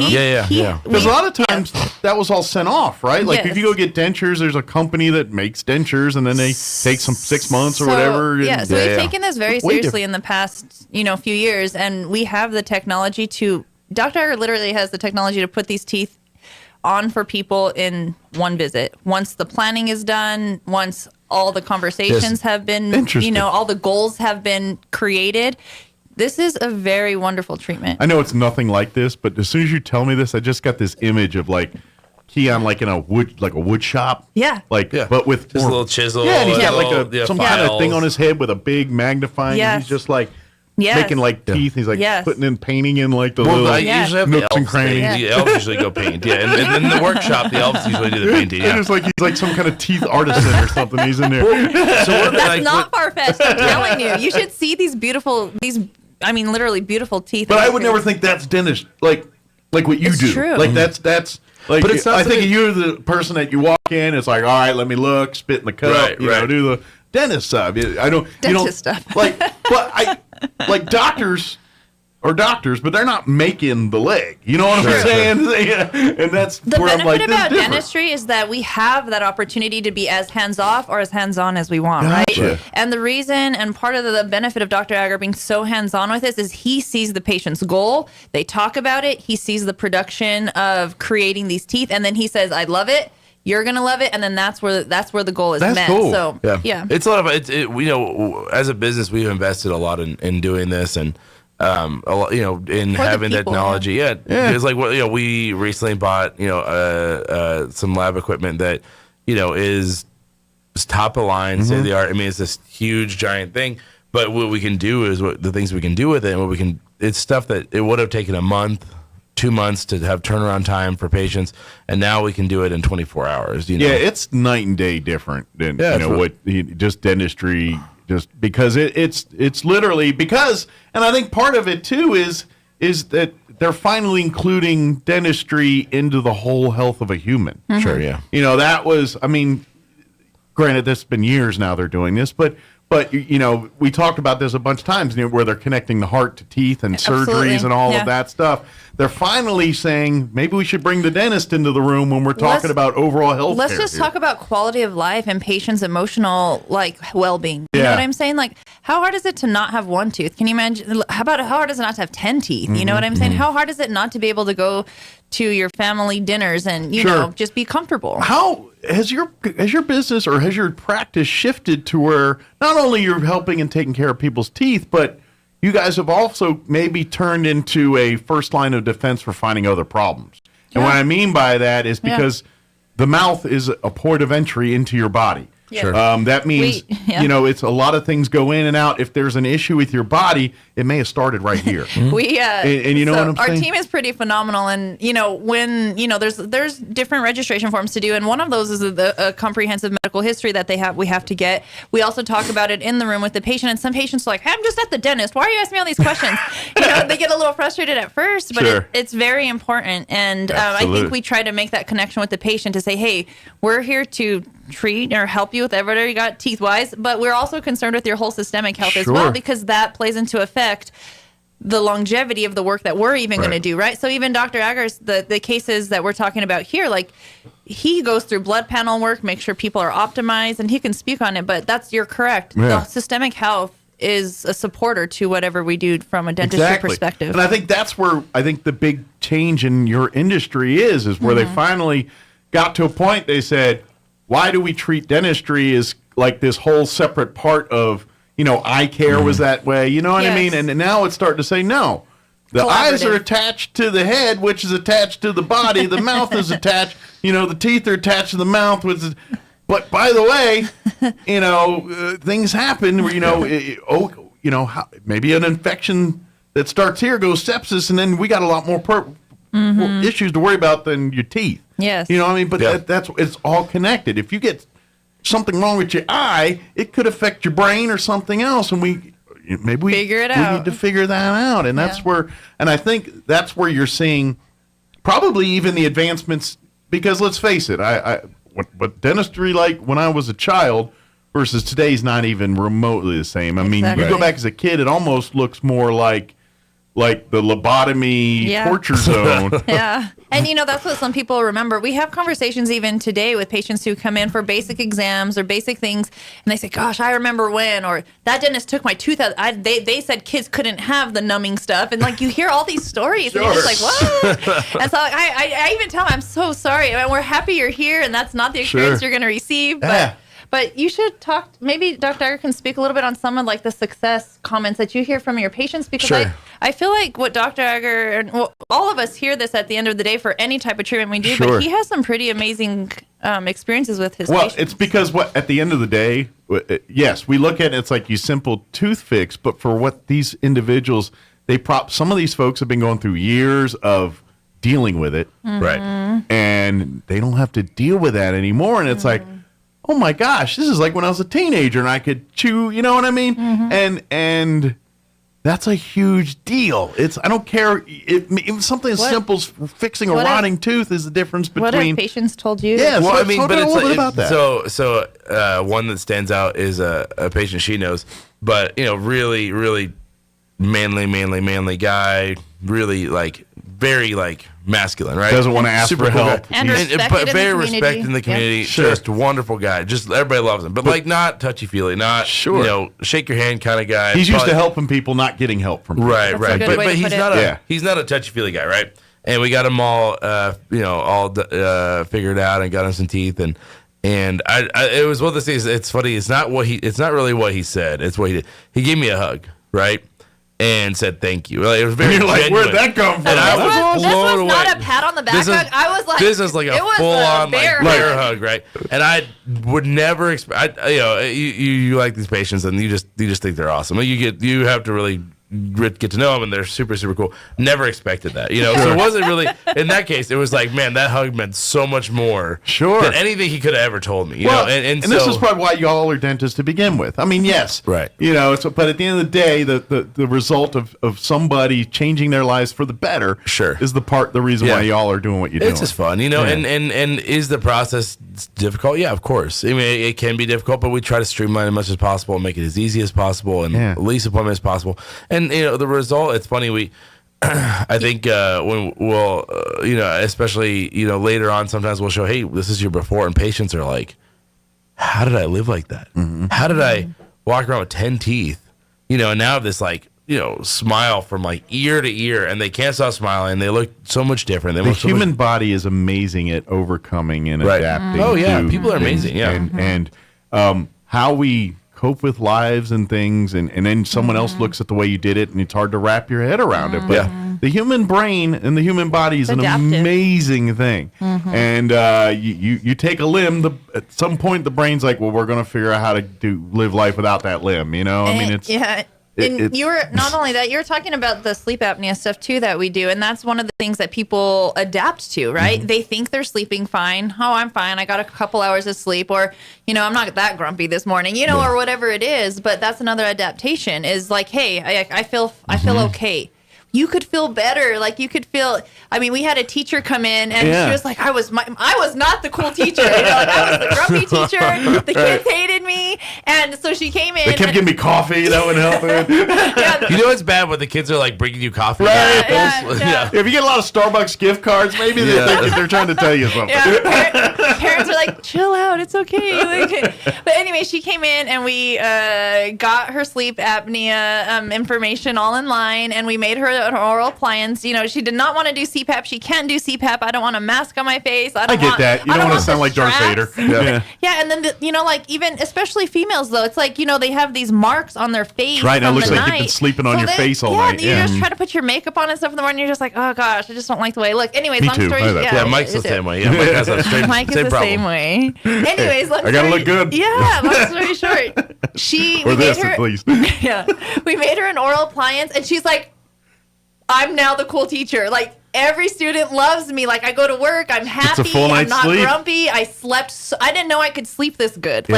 And so you don't realize how much you've been coping until you've experienced how it's supposed to sound. Exactly. And I'm guessing that's why you got the bear hug of your life, because he's been coping for so long, and now he's like, wait a minute, I don't have to push it to my side, do whatever magic I was doing to make this bearable. It's a quality of life thing. Quality of life. It's a huge deal. Improvement. It's so great. But Sarah's right. I mean, people they're like, oh, I get up 5 times a night to go pee. It's just is what it is. Or I'm getting quote unquote old. Yeah, no, that's not. I'm just as bad as everybody else. And I think actually what's interesting is I feel like I see more sleep apnea in a population that I didn't expect to see, and it's like 30-year-old guys, 30 to 40. Because what are they doing at that time? A lot of times guys are having kids, so suddenly they're like, "Oh, I don't sleep because of the kids. Oh, I'm not doing this." And then what do you have kids? You start, you suddenly get the dad bod. Yeah. Suddenly get that dad bod, and suddenly you're a little heavier. You're snoring. Oh, my dad snored. Blah blah blah. But I see it in this population, and they're always like, "Oh, I'm so tired all the time." Yeah. And I'm talking to them, and I'm like, something I would have expected. In my head, when we were learning about sleep apnea and Sarah was bringing it into practice, I kind of thought it was just going to be a lot of, 80-year-old guys. Sure. And I'm realizing more and more and more the population that really needs to be treated, that not everybody does, but the population that I think is neglected, because they don't. I mean, how many 30-year-old guys go to the doctor all the time? They're not getting checked out. They, I grind my teeth because I'm stressed out. Men in their 20s think they're indestructible anyway, right. And then they hit 30. That mindset carries into their 30s. Yeah. And that's when they realize they're not. Is usually about mid 30s. And then 40, you give up, right? 40, you're like, okay. Screw it. But I've seen it, and that's it's an interesting. It's like you get this like population where. Because the one of the things is people don't realize is like that lack of sleep, it affects your hormone levels. So suddenly your heart function, but your testosterone starts dropping. They don't feel like they can and I've seen it within that population where they get, all of a sudden they're hitting the gym again. They're back to feeling good. They're sleeping all night, and that's so. It's not just, it's not always like it's more of a preventative thing almost to keep you healthy long term is to catch it early. Sure. You know what I mean? Well, age is a mindset. Yeah. And doing things like that help keep it a mindset. Yeah. Yes, exactly. Where Dr. Egger has been encouraging me to kind of streamline the process of sleep apnea in the office, and I think that's something that we're working on too. So if people are interested, coming in, getting everything taken a look at, we have some options that might streamline the process and help out. That's the key that I think for sleep. If you've been diagnosed with it and you, like Sarah was saying earlier, who wants that big machine and the mask and all that mess? The little, it's basically like a mouth guard, like you would, like if you're playing sports or something. You pop in your mouth. It's a little bit different. I mean, it's customized and tight. It's not, so you just can't go to the sporting goods store and buy one. And don't go to Big Five. Get the hot water, hold it to your mouth real quick. You know, you can't do that job. Not going to work. A little more fancy. But in essence, it's the same technology or same style idea. Yeah. Just it's like a little retainer people wear on their teeth, top and bottom, and then it's comfortable. You know, there's no noise, there's no cleaning the machine, and it's all about keeping the airway open and putting your mouth in a position so it doesn't. It's kind of like putting your finger on a hose kind of thing when the water squirts out. In essence, you're kind of doing the same, so it's making the air come out less and let's let the air flow passively. So it's really about just opening those airways and allowing you to get the proper oxygen levels you need while you're sleeping. Exactly. It's so simple, but you're right. To tie in a little bit of the implant stuff, you know, with patients I see sometimes they're in their 50s or 60s and they've just ground their teeth or they're clenched so hard their teeth are now loose and now we're starting over, right? But we know now that most people who grind and clench, that's not a normal thing to do, okay? And sometimes for an adult, sometimes people will for an adult. Sometimes people will do it because of stress intermittently, right? They'll do it sometimes. But no one grinds and like clenches their teeth every single night without sleep apnea. That's the thing. It's just your body is in this like stressed out. But when you're supposed to sleep, you're supposed to be relaxed, right? If you're not, that's a problem. Now, if you had a really stressful day, it's different. If like outliers, there's outliers, but that shouldn't be. Oh, I grind my teeth and I've been doing it for 6 years. You're consistently having sleepless nights every night, and you're grinding your teeth. And the other thing is you're just destroying your teeth. Yeah, a sleep apnea appliance. We used to just treat it by just giving people 10 years ago.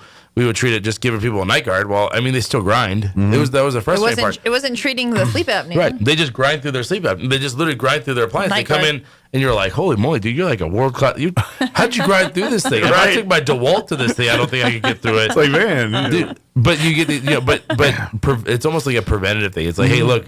The idea is like, hey, let's prevent you from destroying your teeth today. Sure. So we don't have to do this crazy stuff in the future, you know? And so again, coming back to like patients I see now, I wish that we could intervene 20 years ago, 30 years ago with the information we have now. Well, and how much stress are you creating in your life because you're not getting the sleep you need? Right. Exactly. You know, it's a catch-22. You know, you're stressed at life because life happens. You can't sleep because you're stressed. But if you're not getting any sleep, the stress level's not going down when you know, at least when you're fully rested, fully functional, you've got the brain power to cope and mitigate. Ken said exactly. Ken is like, he just said, you should be relaxed when you're asleep. No one is relaxed. Has anyone been relaxed when you jump in a swimming pool and you got water down your throat and you forgot to plug your nose? No, because that's what's happening at night is you're trying to get air into your body. So no one is relaxed when you're trying to breathe, right? So just like Dr. Agar was saying, with that oral appliance, you're going to breathe, which means you're going to be relaxed, which means you're going to get, like you're saying, the sleep you need to function properly and happily the next day. Sure. And Sarah and Keon can help you through that transition process because the biggest hurdle probably, and I'm guessing in all of this, just based on my wife's experience too, is getting used to putting something in your mouth every night to sleep. Exactly. That's the part that I think most people have trouble getting over in their head. It's like when the kids get their braces. Imagine putting a Darth Vader mask on your face. That's to me the alternative. That to me now. Because now I'm like, can I even roll over? I'll sleep on my back normally. I'll sleep on my side or whatever. This cord, hose. Am I going to hang myself in the middle of the night with this tube? What am I going to do here? Strangle yourself. Yeah. But it's kind of like when the kids get their braces taken off, right? They have to put the retainers on. I had to do that. Like they feel weird. They're like, and it's like, I have to sleep with this. But I mean, we do it. We get used to it. And you talked about adaptation. This is such an easier transition and adaptation. That's what I'm saying. You know what I'm saying? I feel like it's a lot easier to get used to. Especially even more. I would say even more. You said the braces. I mean, just the fact they have braces. A bunch of. I mean, literally think about what we do to kids. Orthodontists. So we have a lot of great, really wonderful. But they just put like basically barbed wire in their mouth and then put rubber bands on it to make it like really tight. And then they like crank it and make the barbed wire move. And like kids sleep with that every night, no problem. So, I had a friend had the headgear the whole nine, man. I felt so bad for him. But to be honest, as a partner of someone that sleeps with someone with sleep apnea, I appreciate the mouthpiece as opposed to the Darth Vader machine. Yeah. Where I'm sleeping all night and I hear, yes. Luke, I'm your father. I don't want to listen to that all night either, you know? I was on the TV a long time ago. It's like every time I roll over, I think Darth Vader's breathing down my neck looking at me. But one thing that came to mind is I had now this is a patient that actually needed to be treated with sleep apnea because she was had severe sleep apnea. Yeah, and I think she's lost a lot of weight since then. So I think that she probably is a candidate for like an oral pine. Sure, she could downgrade to. She's going through a divorce. It's not the big thing. Yeah, and she was actually going through a divorce, and things were just falling apart. Their marriage, they were just fighting all the time, all this stuff, and they both ended up getting treated for sleep apnea, and they called off the divorce. That's really? They both were just like, wow, we're always marriage. No, I mean seriously, this is like for them. You hear these type of stories, you're like, that's crazy. Wow, that's crazy. Yeah. You know, but they were literally like they were just always at, tense and. At each other's stress levels came down so much they liked each other, and they started sleeping again. They seriously like. That's awesome. And that's amazing. And I when she came in and she I'm a Christian, so I'm going to say God was involved in that.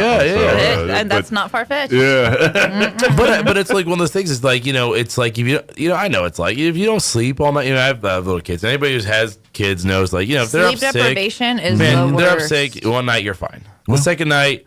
Man, it's kind of rough. The third day, you're like not functioning mad at right. everyone. There is a reason people with nefarious do tortures and things like that. That's one of the things they start doing you is depriving you of sleep apnea. Yeah, sleep. It's 101 when it comes to captivity and all that stuff. Well, think about what is that? What did they do with the waterboarding? That's basically just exactly. That's essentially snoring. Yeah, there you go. Exactly. I mean, just saying. You're absolutely right. You're just doing it yourself and not someone doing it to you. Yeah. But I mean, on a so it's one of those things. It's just on a brighter note. It's just one of the things that you get to see these things and you see the effect. And like I said, 10 years ago, no one. I wasn't. Stop torturing yourself. I mean, 10 years ago, we weren't even like. It wasn't on anybody's radar. Dentists weren't talking about sleep apnea, and now it's actually even part when we look at like the within dentistry. There's like the codes that we're supposed to for examinations and stuff. Scopes. The scope of what we're supposed to do. It used to just be okay. We look at the gums and the mouth, the gums and the teeth, and then it was like okay, now we have to look at the gums, the teeth, and around the mouth to look for cancer and stuff.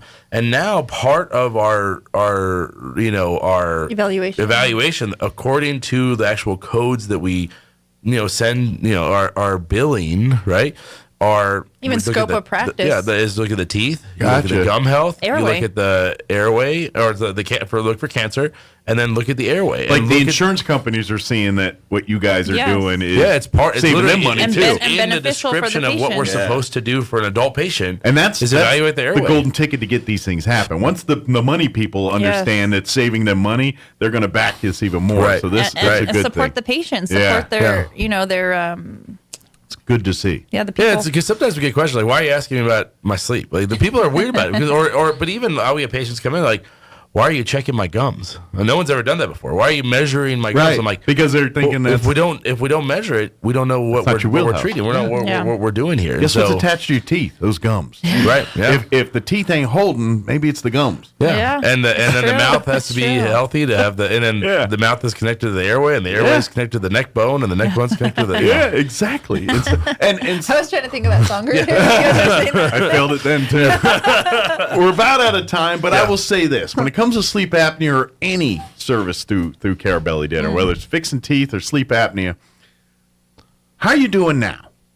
You're managing, you're coping through it. You sleep apnea. How you doing now? Yeah. Okay, come give it a try. Yeah. Guess what? If it doesn't work, you're going back to what you're doing now.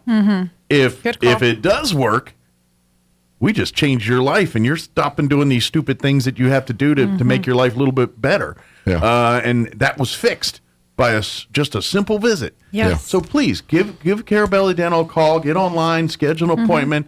If you're worried, go do some research. Come and ask questions. Exactly. Your staff, yourselves, you'll be happy to sit down and talk with them. Might have scheduled time depending on how much talking you need to, but they'll be happy. That's part of it, though. You're right. But we'll be happy to kind of answer any questions and whatever issues or hang-ups you have about it. Let's talk about them and let's figure it out. Absolutely. And Mike, I want to do a quick plug. I wanted to do a shout out to our assistants. We went to this weekend. They went up to Las Vegas, New Mexico. Okay. And we did like a charity free clinic up Oh, there. Yeah, well, that's another point of you guys big. But you do a lot of stuff. Yeah, like your staff was involved. But the staff like took the initiative, and That's great. They're awesome. They were like made the whole place work. It was great. It was super fun. And they have limited time off, so when they're using their time off to go help was others, really give back kind to of others. them. It's very very kind of thankful them. to see that. So we do appreciate. Speaking of wind, it was a very windy drive. So Very good. But it was fun. Good deal. Well, hopefully they're well rested Thanks, for today. guys. Good job. So if you have any questions or anything, you can go to carabellidental.com. Correct. Carabelli. Yes, sir. I believe is Hey, you're you're trying good, to man. remember how to spell that. Mike won the spelling bee in third grade, I think. Show off. I think he has a medal over there. Third grade spelling bee. Actually, they'd be proud because I wasn't so good then. Now they're like, look at that boy. He's now spelling all kind of words. I knew he had it in him. We're proud of you, Mike. We're proud of you, man. Or call direct. That I don't have off the top of my head. What's the number of the office? 575-622-4455. That's 575-622-4455. Come if it's something lingering, even if you're just I haven't had a dentist look at my teeth in a while. Maybe it's twice a year they should be looking and making sure, getting your cleanings and making sure everything looks good and healthy. Obviously, if things aren't healthy, it's more than that. But every American should be at least twice a year going in there and at getting least things you looked have at. the options, and you can make a good decision on how we can help you. And come see the facility. And they're talking about that. And this is something that since you guys day one have taken over Carabelli, I want to tell people is you've been constantly upgrading and updating. Yes. When COVID hit, y'all went in and put not just a ventilation system, but like the iron lung Cadillac version of it. Clean air in our office. Which honestly, to this day, we still use it. People are always telling us, like, this doesn't smell like a dental office. Yeah. But it cleans the air out. So exactly. Well. So and they take that. And same then we dedication. don't smell like dentists. That's also great. Yeah. They hate us. I hate the dentists. They hate us a little bit less, I guess. Yeah, we don't smell like dentists. There could be worse things to smell like. But please reach out, come no by. No toes, okay? No toes. And we're back to the toes.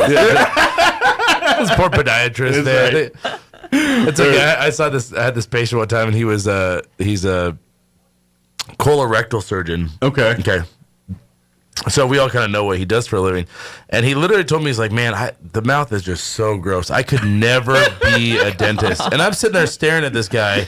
And I'm about to look. I mean, he came in for a checkup, and like I said, he's a colorectal surgeon. And in my head, I'm like, are you serious? Dude, of all the people on earth, of all the medical specialists on earth, you are the last person who should be I able just to had say the butt anything, guy man. tell me the mouth's nasty. Yeah, I was like, no. We keep it very clean. We like that fun. Thank you, Mike. Thank you, guys. We'll see you next time here. That's going to be my line the rest of the day. The butt guy said the mouth's nasty. The T8 here. Quick break before news. Hey, this is That's a true Jennifer story, from though. He Trustmark really- Roofing. Every storm chaser's worst nightmare. You know storm chasers, those out-of-town roofers that descend on neighborhoods after big storms. They come in, do a crummy job, then poof, they're gone forever. Well, a few years ago, our area had a hailstorm, and right on cue, storm chasers showed up. I was driving home from work one evening and saw one talking to an elderly lady on her porch.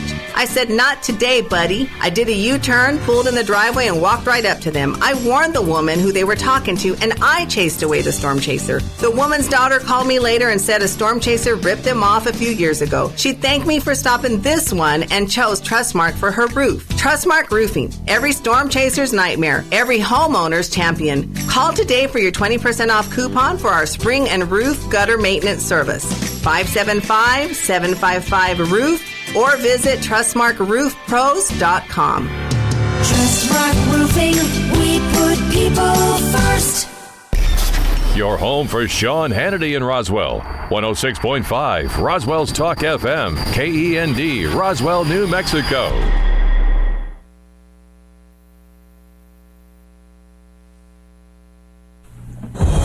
News this hour from townhall.com. I'm Rich Thomason. President Biden is trying to calm jittery nerves among bank customers and investors following the collapse of California Silicon Valley Bank, followed closely by the closure of New York-based Signature Bank. Americans can rest assured that our banking system is safe. Your deposits are safe. Let me also assure you we will not stop at this. We'll do whatever is needed. The president adds no losses will be borne by the taxpayers as a result of the bank failures. He says the management of those banks will be fired, and he assures depositors that the FDIC has their backs. No sooner does one storm leave before another arrives. That's the harsh reality in storm-battered California, which is preparing for yet another atmospheric river expected to arrive by tomorrow. Miserable weather continued across huge swaths of California on Sunday. Paul Abrams, who lives in a mobile home park in Morro Bay, tells KSBY that Sunday's flooding wasn't as bad as before. It only got up to, maybe 8 inches where I'm at now. Last time it was up maybe 16. However, the people on the side of the creek really got hit hard. But the National Weather Service says the next weather system could exacerbate severe flooding that's already overwhelmed the area, prompting a levee failure and widespread evacuations Saturday near California's central coast. I'm Donna Warder. President Biden makes a cross-country trip today. He'll meet with the British and Australian prime ministers in San Diego. We expect announcement that the Australian Navy will be purchasing U.S.-manufactured nuclear attack submarines. On Wall Street so far this morning, stocks have been mixed, bouncing between small gains and losses. Townhall.com. Everybody wants cheap airfare, but where do you find it? You call low-cost airlines. Their prices are direct from the airlines, and they're so low you can't find these fares published anywhere. They specialize in cheap flights, discount hotel rooms, cheap car rental rates, and great package deals anywhere around the world. Wherever you want to go, they can help you get there cheaply and with a best price guarantee. If you want the lowest prices on your airline tickets or other travel services, call now. That's right, call. That's the only way to get these rates. Experts are standing by 24/7 to get you the cheapest airfare and hotel rates available. So don't wait. Call right now for the lowest travel prices anywhere and for great last-minute travel deals too. Call 866-755-5300. That's 866-755-5300. Again, that's 866-755-5300. Call us right now. Saudi Arabia is creating a new national airline. Riyadh Air plans to serve more than 100 international destinations by 2030. Saudi Arabia is positioning its capital as a global aviation hub to rival Doha and Dubai. It expects the new airline to add $20 billion to its non-oil GDP growth and to create more than 200,000 jobs. Plans for a major new airport in Riyadh have already been unveiled. And while the size of the new fleet is yet to be specified, the Saudi Sovereign Wealth Fund is reportedly close to a deal with Boeing for an order valued at $35 billion. Riyadh Air is wholly owned by the fund, the main driver of Saudi efforts to diversify the economy and wean the country off oil. The BBC's Electra Naismith. The head of Iran's judiciary says 22,000 people arrested during recent protests have now received a pardon. News and analysis at townhall.com. A push for tougher gun laws. Michigan Democrats poised to bring an 11-bill package to the legislature that would implement safe storage laws, universal background checks, and extreme risk protection orders, also known as red flag laws. A mass shooting on the Michigan State University campus recently and a 2021 shooting at Oxford High School pushed the Democrats to act fast on that legislation. But state Republicans say the current gun laws in Michigan are just fine. They need to be better enforced, not altered. Jason Walker reporting. A couple of closely watched economic reports are due out this week. Tomorrow brings an update on inflation, while retail sales will take center stage on Wednesday. Both of those economic reports expected to play a role in the Fed's decision on interest rates this month. More on these stories at townhall.com.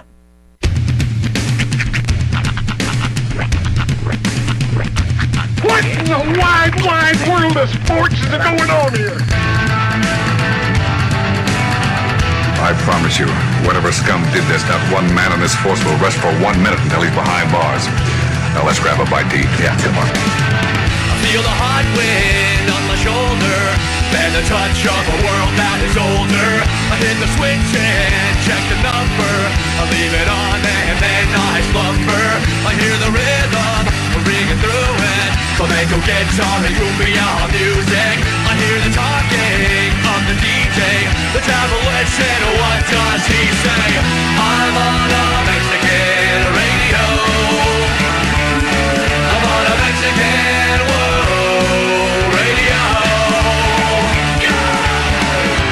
Broadcasting live from high atop the J.P. White Building in downtown Roswell, New Mexico. It's Mornings with Mike Winters on 106.5 Roswell's Talk FM. Is that what I sound like when I talk? Now, here's your host, Mike Winters.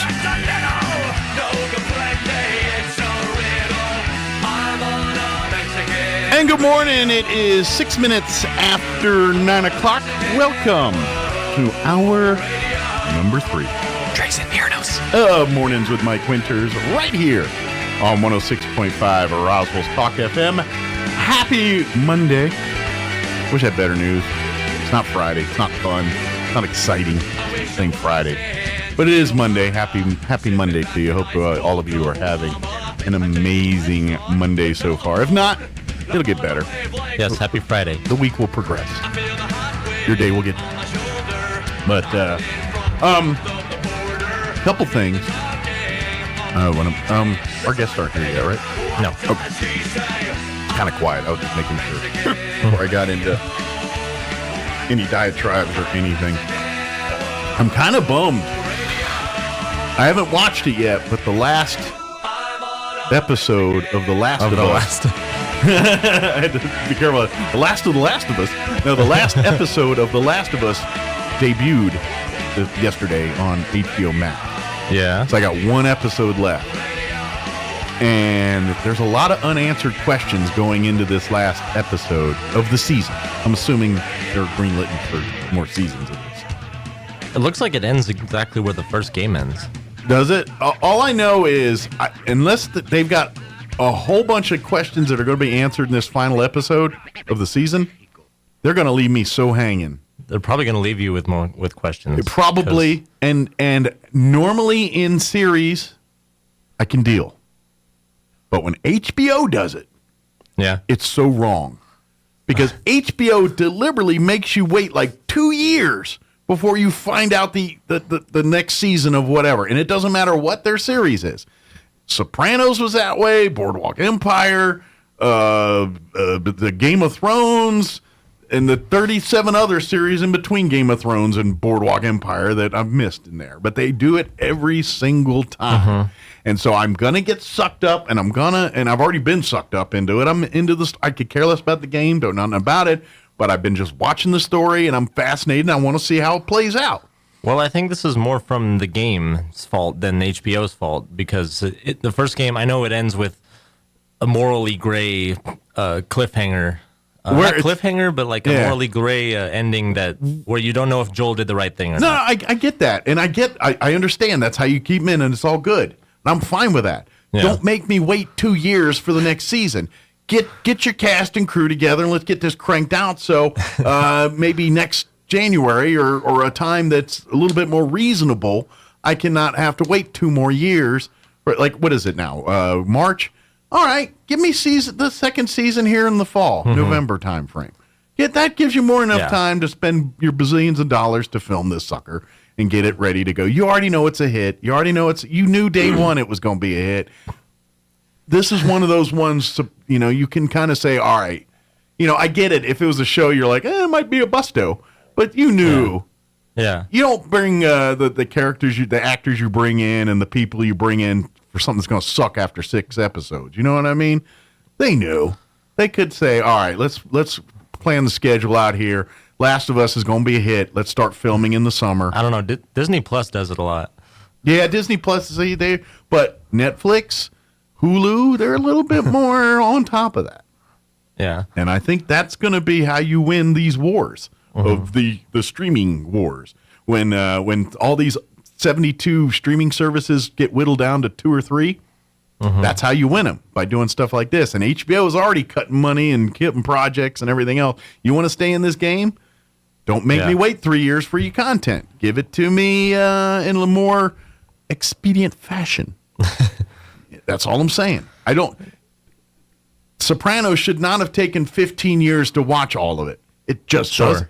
It's 6 seasons or 7 seasons. It shouldn't take 15.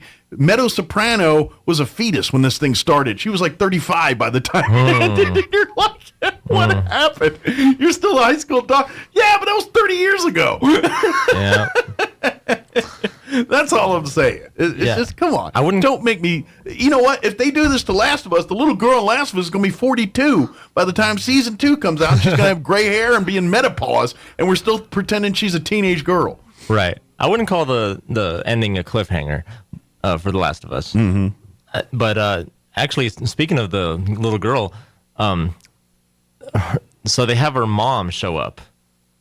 Oh, really? She turns up in the show. Have you seen that yet? No, she's still like a flashback sequence or something like that. Not that I recall her mom. Like they did the mall thing. I don't want to say too much on the radio without giving it away. But okay. Well, I heard on the news that her mom shows up. Okay. And she's actually played by the woman who voices her in the video game. Oh, okay. So I thought that was really cool. Okay. All right. But I'm Ashley Johnson. So I'm looking forward to. I don't know if today is going to be the day I watch it, because sometimes I like to let it stew. Yeah. Let the dust settle. Now, what I have done is I've watched the first 2 Mandalorian episodes. I did watch that. And that show's so good. I like The Mandalorian. I don't know what it is.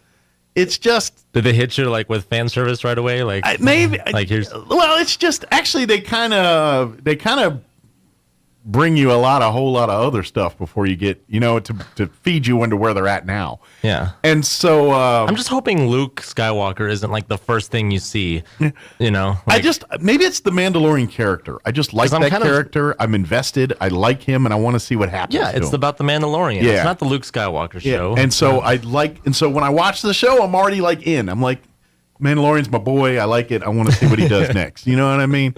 Whereas the Rogue One guy, what was that show that Andor. I don't care. I literally I watched. I've seen all. And have you watched that? I've watched all but like the last episode. I've seen up to. I just haven't watched the last episode. And I like the Star Wars lore. I like the action. I like everything about it. I just could care less about the Andor dude. Right, I just don't care about him. I'd be like, oh, he died. Bummer. Let's go on to Boba Fett. Yeah. I just don't care.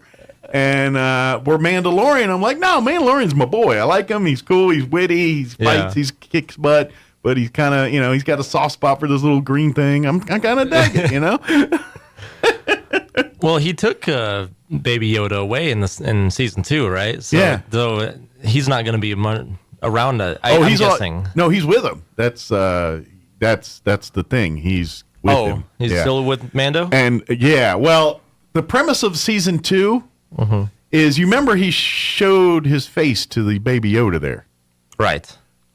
Spoiler, in case you haven't seen season. And so he kind of is no longer a Mandalorian because he showed his face. Sure. So the first 2 episodes are really focusing him on trying. He has to go to the bathe in the waters of Lake Minnetonka kind of thing to get his. He's like I'm Pedro. Yeah. So to restore his Mandalorian thing, he's got to go bathe in the waters of his ancient planet, thing, and to do all that.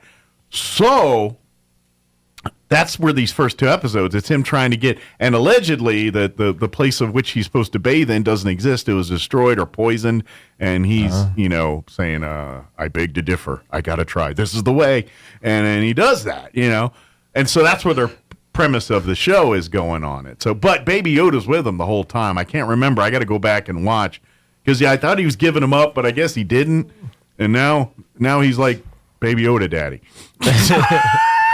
Okay, I could have sworn Luke took him with him, and he was. Yeah, I thought so too. But then I don't know what happened after that. Like he's with him now. Maybe they explained that in the Boba Fett show. Maybe I missed something. it. I don't know, because I haven't watched any of it. I can't keep up. I just know he's here now, and he's running around trying to bathe in the waters of Lake Minnetonka or whatever it is.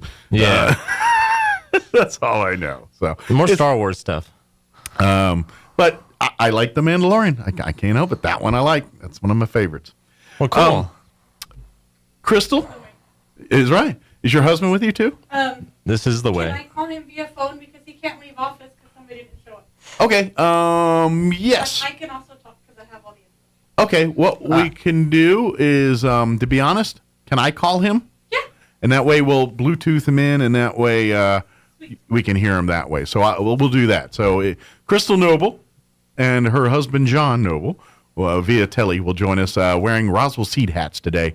I believe we're talking about bees.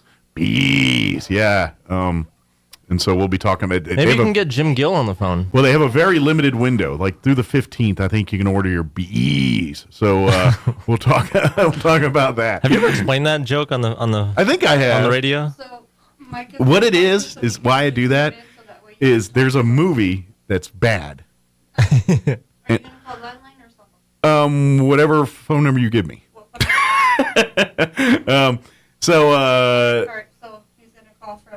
So basically, the movie's called As Good as It Gets. I think that's what it's called. No, I think so. I think that's what it's called. The premise of the movie is a guy falls in love with this girl. Then he finds out the girl's his sister. And so the whole movie, he's talking about dating his sister, and they're trying to prove he's really his sister. But anyway, the girl has a dad that's stuck in a wheelchair. He's kind of an invalid. He's actually the dad from Step Brothers. If you ever watched that actor. And there's a scene where and Sally Field's in it. And there's a scene where he's sitting outside, hanging out by some bushes and some flowers, and a bee shows up, like buzzing around, and he can't move. So he's like trying to blow off the bee, and then more bees come. And next thing you look, he's got like the Abe Lincoln bee beard. That's what I'm trying to say. The bee beard. And so he's like covered in bee, and he's just sitting there, and he has a kazoo, one of those talking kazoos. And so he's one sitting of those there. neck things. Yeah, he's sitting there covered in the bees, and he's sitting there in the wheelchair, and all of a sudden you just hear bees. And I cried laughing so hard. So to this day, anytime I talk about bees, I just do the bees. And I think of that movie, that bad movie that had that funny line with the bees that makes me laugh. So whenever I think of bees, I think of that movie. So I'm going to do it till probably the day I die. Bees. Yeah, I'm not sure if you did it on air at all, but you do it off air a little bit. I do. So, anyway, Crystal and John will tell us about bees here in a little bit from Roswell Seed. Before we do any of that, though, let's go ahead and get you up to date on the weather. I'm meteorologist Steve Hamilton with your Pecos Valley weather. We'll have a low-pressure trough set up east of the mountains, and that'll bring us fairly mild weather for today. We'll be in the mid to upper 60s, and we should get plenty of sunshine. A little bit breezy, wind at 10 to 20 miles per hour. Overnight, a few clouds, our low in the upper 30s to low 40s. Tomorrow looks pretty good, upper 60s and low 70s with lots of sun, and then fair weather and 70s on Wednesday. That's your latest forecast. I'm meteorologist Steve Hamilton. Thank you, Steve. Currently, let me go up here and refresh. Currently 46 degrees here in Roswell. Humidity is at 47%. Winds still says that blowing out of the south at 17. Now I see the trees moving a little bit, so maybe that's more accurate. For today, mostly sunny, mid-60s, 66 for a high today. Winds will be out of the south, 10 to 15 miles per hour. For tonight, partly cloudy, expect an overnight low of 40 degrees. Winds will be out of the south, 10 to 15 miles per hour. Tuesday, mostly sunny, highs back up near 70 tomorrow. Winds will be out of the east, 10 to 15 miles per hour. Partly cloudy tomorrow night, overnight low of 43, south winds 10 to 15. Wednesday, going to be windy. Warm, though, mostly cloudy, highs near 80, 79 officially, but winds will be up out of the south, 10 to 15 in the morning. 20 to 25, gusting as high as 35 miles per hour by Wednesday afternoon. Wednesday night, there is a slight chance of some rain before midnight, otherwise cloudy skies and breezy, overnight low of 50. 10% chance of rain Thursday afternoon, 90% chance it won't, remember that. Partly cloudy, 72 for a high, winds will remain breezy on Thursday as well. Friday, mostly sunny, 54 for a high, so cooler on Friday. And then they're saying there's some rain and snow chances for the weekend. 30% chance of rain and snow showers, mostly cloudy, 57 Saturday. and a 30% chance of rain and snow showers on Sunday with a high of 54. So probably more rain than snow, just my guess, but we'll see. All right, it is 20 minutes after 9 o'clock. We're going to take a 4-minute commercial break, and then on the other side, we'll have John join us on the phone from Roswell Seed, and then Crystal in studio with us. We'll be back. Don't go away. We're talking bees on the other side. You're listening to Mornings with Mike Winters. Time for some facts. Xena Security Services, LLC is 100% locally owned and operated. You may have heard rumors that Xena Security was purchased by another company. Rest assured, these claims are absolutely false. Xena Security has been and will continue to be a trusted, locally owned and operated company dedicated to providing our customers the security and monitoring solutions they need for their home or business. Don't believe these rumors. Be secure in your security with locally owned and operated Xena Security. Call 575-626-3521 or stop by 218 West 1st in Roswell. Xena Security Services, LLC, locally owned and there when you need it most. If your tires are flat, need your car fixed, our reviews are better than mixed at Big O. At Big O Tires. We do the job fast and with a smile. Whatever the problem, we go the extra mile at Big O. At Big O Tires. Trusted service, no need to lie. Hop online, our reviews are high at Big O. At Big O Tires. Unbeatable service in all our stores. That's why we get such high scores at Big O. At Big O Tires. With high customer ratings, you can trust your locally owned Big O Tires. Now through March 26th, buy 3, get 1 free on select in-stock Sumitomo or Cooper branded tires with installation purchase. Big O Tires, the team you trust. Installation required. Disposal fees and shop fees extra where permitted. See store for pricing. Eligibility may vary. Not valid with other offers. At participating locations, no cash value. At Anderson Bethany Funeral Home and Crematorium, we honor and pay tribute to the achievements of your loved one by celebrating the life you shared together. Anderson Bethany Funeral Home and Crematorium is compassionate and cares about our local community and the families we serve here in southeastern New Mexico. Locally owned and operated, we will be here to help you decide how to celebrate the bond you've shared and pay tribute to the unique individual you've lost. Visit us at 2609 South Main in Roswell or call 622-5888. Edge Safety and Services LLC in Artesia, New Mexico has an immediate opening for a safety technician. Position requires a clean driving record and must be able to pass a drug and alcohol screen. Edge Safety offers great pay with IRA benefits and employer contribution towards health benefits. Please email resumes to edgecoding@yahoo.com or apply in person at 402 West Main Street inside the Edge Safety and Services facility. Edge Safety and Services LLC is an equal opportunity employer. ENMU Roswell offers high school students the opportunity to get a head start on their college education journey into healthcare. Through the Allied Health Careers Pathway, high school learners can enroll in dual credit courses that introduce them to a wide range of careers that include emergency medical technician, paramedic, nursing, occupational therapy, respiratory therapy, medical assisting, phlebotomy, and nursing assistant. Start your healthcare career path at ENMU Roswell. Contact your high school counselor for more information. Hi, I'm Dr. Keon at Carabelli Dental. Same-day smiles are what we do. My passion is helping patients chew, talk, and live with confidence. That's why I'm one of the few doctors in the U.S. who can create beautiful same-day smiles with the latest digital implant technology. This procedure is life-changing. Just ask Sean. Hi, I'm Sean. I've been that voice that you've heard on the radio for most of my life, but I'm also a dad to 2 amazing kids. I've had a million reasons to smile, but in all my old pictures, I was never smiling. Truth is that life of improper care and being dealt a bad hand genetically left me practically with no teeth. It affected everything from the way I ate, the way I talked, and of course how I interacted with people. And that's where Dr. Keon and Carabelli stepped in. They eased my fears. They explained every step of the process in a way that I could understand, and they made me feel almost like I was part of the team. And now, I can't stop smiling. I have so much more confidence, and I love looking in the mirror now. I can't explain how much of a difference Dr. Keon's dental implant process made for me. Our team can help you find your smile too. Come see us at Carabelli Dental, 575-622-4455. Here's a Mornings with Mike Winters fun fact. Due to extreme pressure and weather conditions, it literally rains diamonds on Neptune and Uranus. Stop snickering because I said Uranus. Here's Mike Winters. And good morning. It is 25 minutes after 9 o'clock.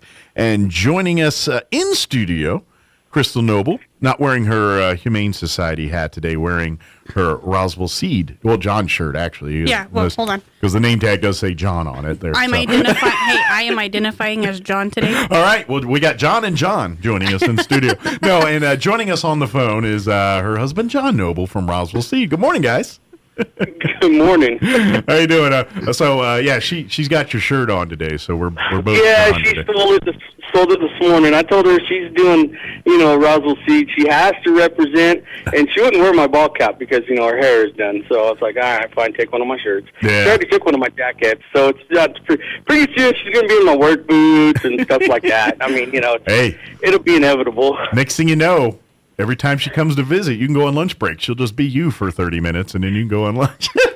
Yeah, basically. Very good. Now, for folks that we've been talking, of course, Roswell Seed's been a part of our little stations for years and advertising, and obviously, I don't care who you say or what you say, when it comes to growing things and doing things in this part of the country, Roswell Seed is by far your best resource. I mean, you guys have been 100+ years. There's a reason why Roswell Seed's been sitting where it's been sitting for 100+ years, is because they know what they're doing. And I don't care how many advertisements, how many things you tell, the proof's there, right there in the pudding. Now, no business lasts for 100+ years unless they know what the heck they're doing. And your boss, Jim Gill, and their family, they do a great.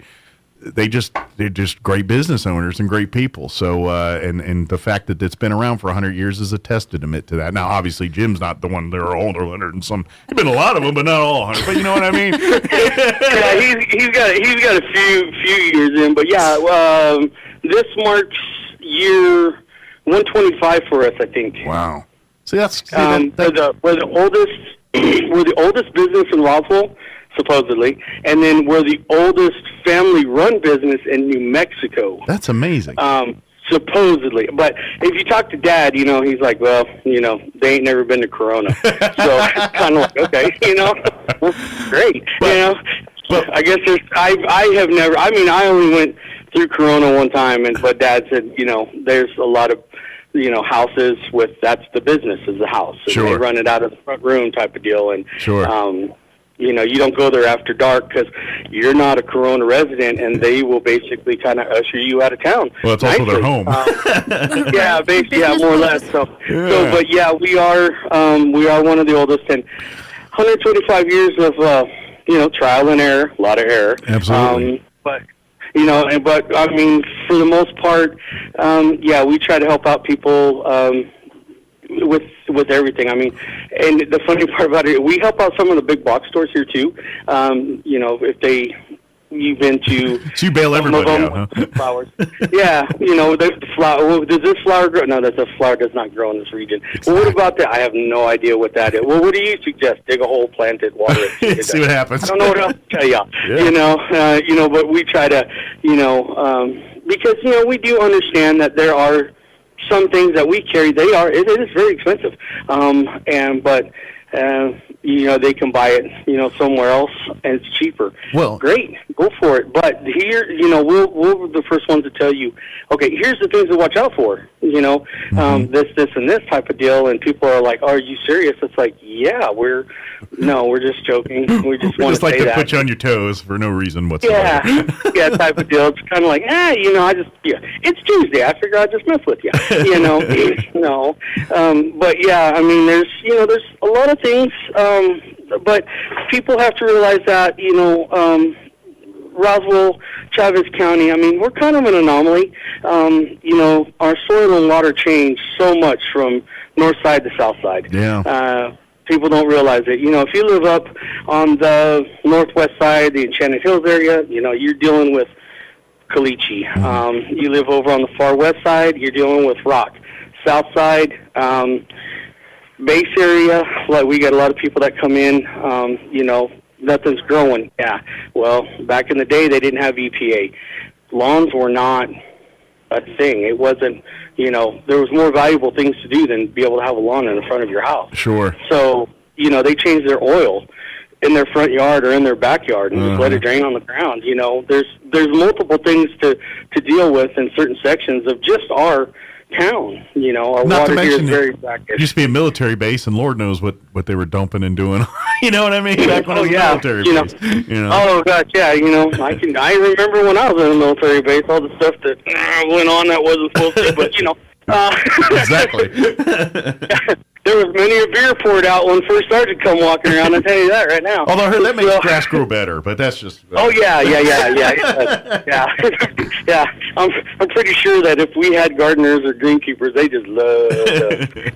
So, but you make a good point that you know that's where your expertise at Roswell Seed. It's like the advice you give someone that lives at the base may not be the same advice you give to someone that lives at the north end of town, because the soil's just not the same, and you got to do different things to it to achieve the same results. And that's where you guys come in. So when someone comes in and says, "Hey, you know, can I get a bag, or can I get one of those 99-cent things of corn and just throw it in the ground and see what happens?" You're like, well, if you do that, where you live, well, you're going to have to do this, and this to it before you're going to get what you want. And that's where you guys know, and that's where that 125 years of experience come in, because, you know, who better that knows the land in this part of the area than someone that's been in a company that's been dealing with it directly for 125 years. So yeah, and people, you know, we have to kind of, you know, people think, well, because you guys have been around so long, you know something. No, we actually listen to our customers that come in. I mean, you know, I'm selling you something, and if I'm telling you, hey, get back with me and let me know how this does, there's a reason for that. That's the data, I guess, if you want to call it that, we're inputting. And I'll, you know, somebody on the north side of town, hey, this stuff did really great. And then somebody on the east side of town, it didn't do very well. And it's like, okay, so I kind of know, you know, and then that gets logged in and gets told amongst everybody kind of here, you know, and then that's how it's happened, but that's how it's always happened. Sure. You know, I mean, we're not all over the town. I mean, I wish I could be. Sure. But, you know, I can't go and visit all of these places and kind of look at things. It's from customers. I mean, we talk with our customers. I'm not Bob from electronics, right? You know, who's stuck in the garden department today. I mean, this is my job. I talk to you. I want to know, you know, what happened, you know, what are you dealing with, you know, type of deal. So then I can pass that on to other people that could possibly be around in your area. And it makes us look very smart, which is great, you know. But I mean, you know, you're just seeing what 125 years of a business experience tell you, and you're getting the benefits of that. And I know we live in a world where everyone wants everything instant now, and you push a button and there it is. But we're dealing with things that are tried and true and have been around long before you or I've been on this earth, and will be around long after we're gone from it.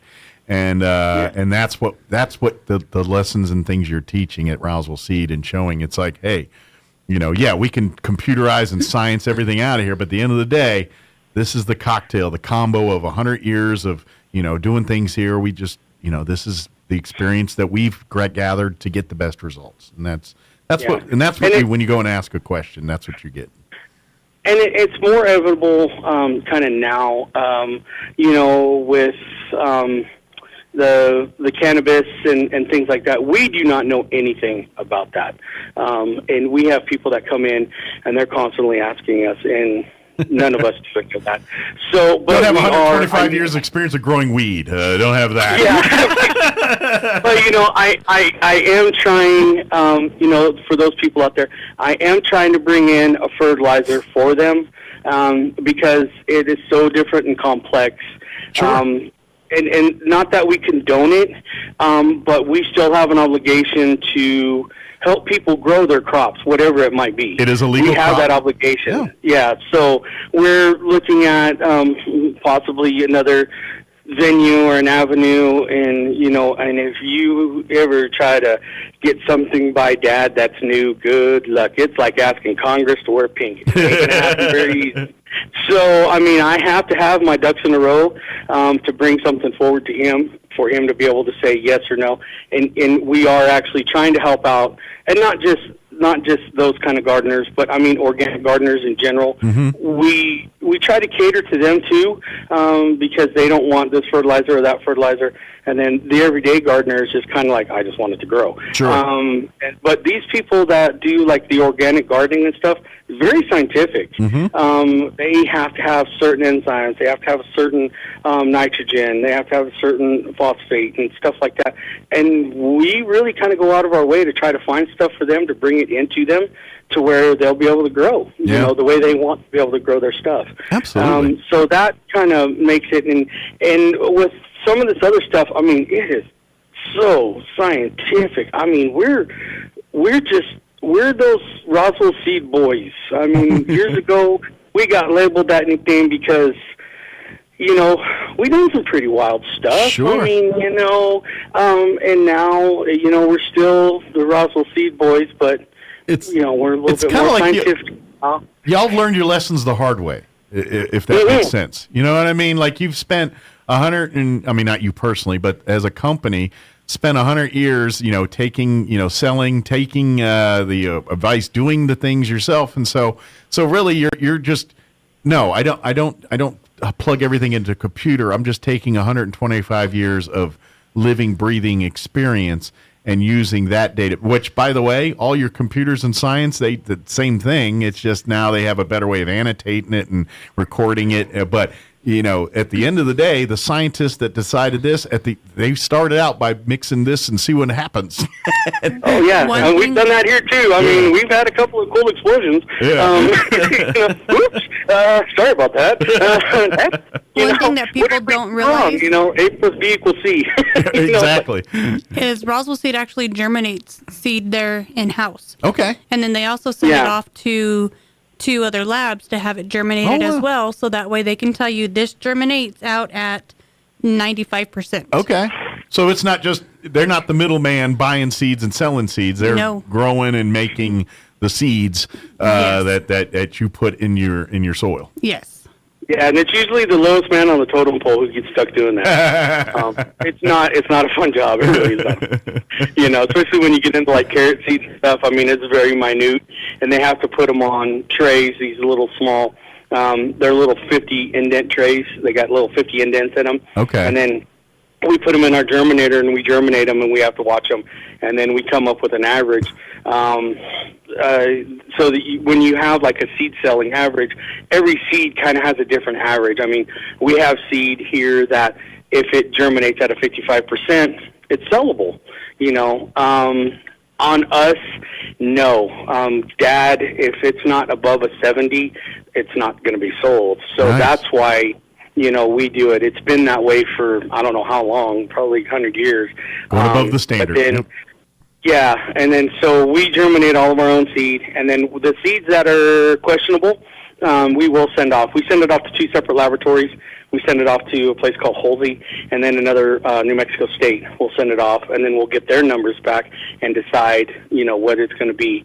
And then if we have to just throw that seed away and order new seed to come in, and then we do that. And it's usually a really big scramble because it's right around January when we do it, and it takes about almost a month and a half for all the seed that we have to get done here. So the guy who's usually doing the seed, you'll see him. He's at the counter. He's not in a good mood. So, you know, generally don't ask him any questions.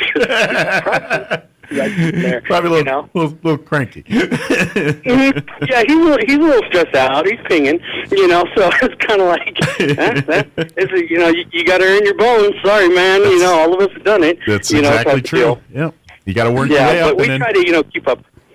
So something else that's been going on for over 125 years. Which Roswell Seed hasn't been doing it for that length of time, but Jim Gill has been doing it for ample years, and my husband and I do it now as well as beekeeping. Yes. See, your wife's the one who keeps everybody on task, even me sometimes. So. Oh yeah. So yeah, you should see us go grocery shopping.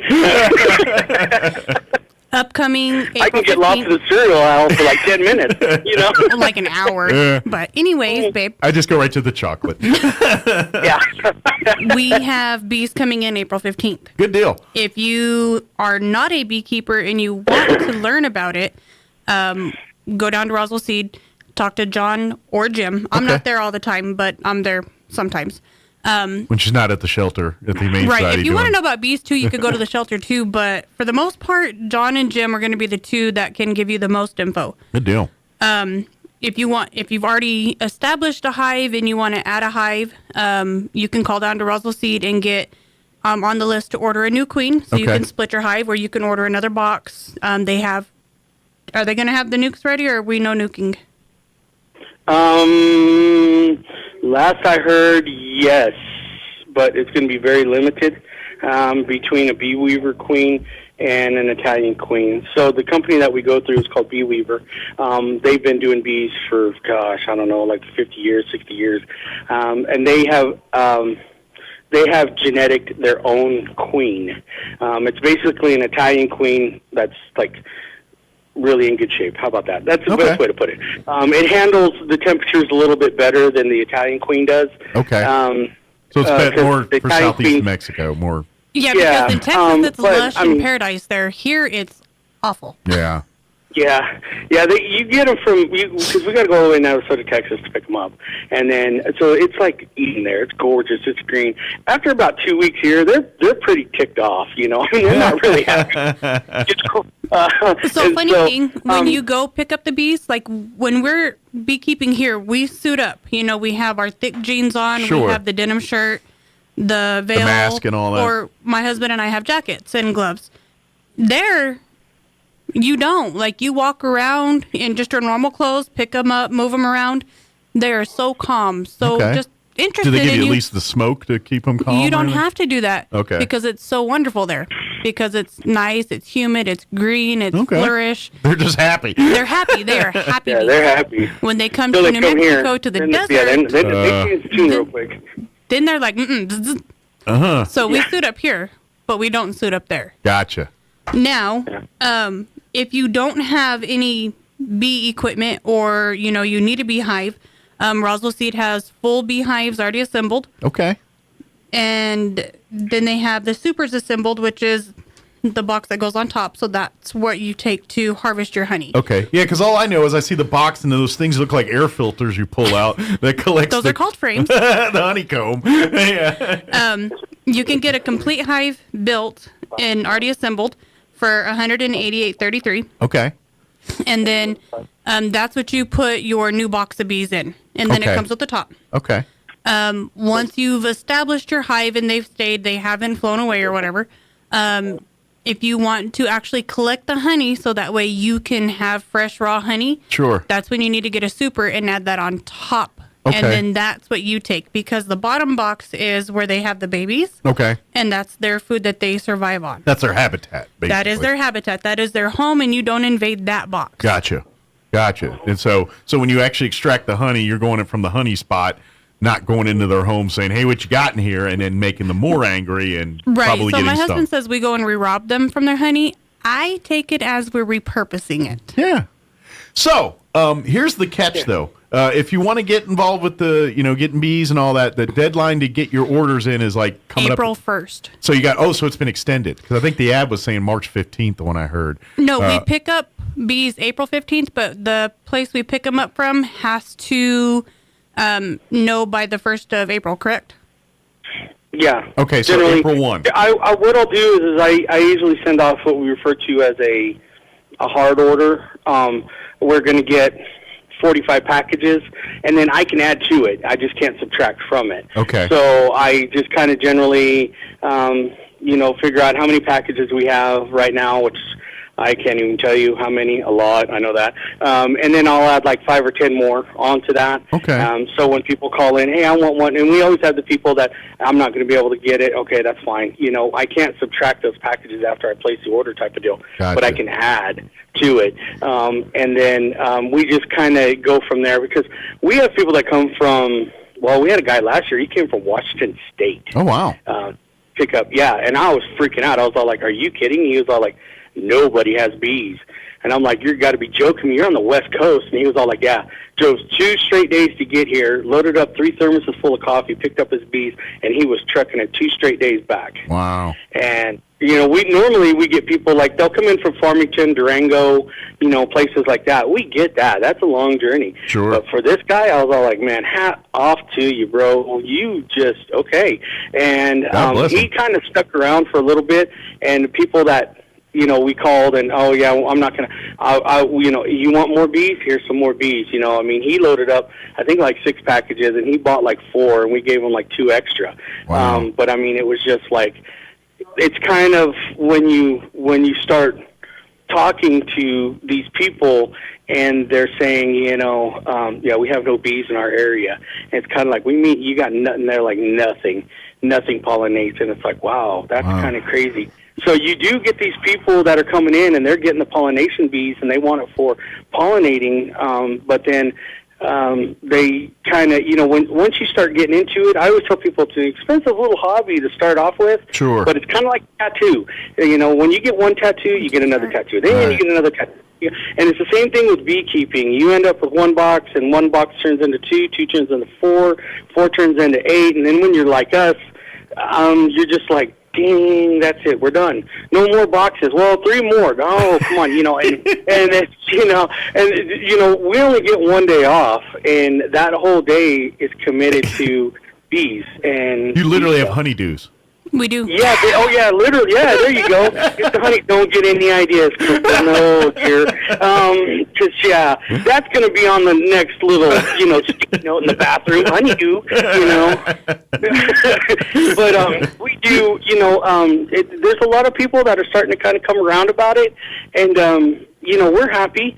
I mean, bees. I think it was what was it, Mark Twain that said if we kill the bees, our existence would only last another 7 years, something like that. He's not wrong. And bees, people don't realize that, you know, a lot of the food that we have in grocery store is because of bees. Yeah. If you have your avocados, that's because this bee pollinated this plant and went and pollinated that plant, and then it produced your fruit.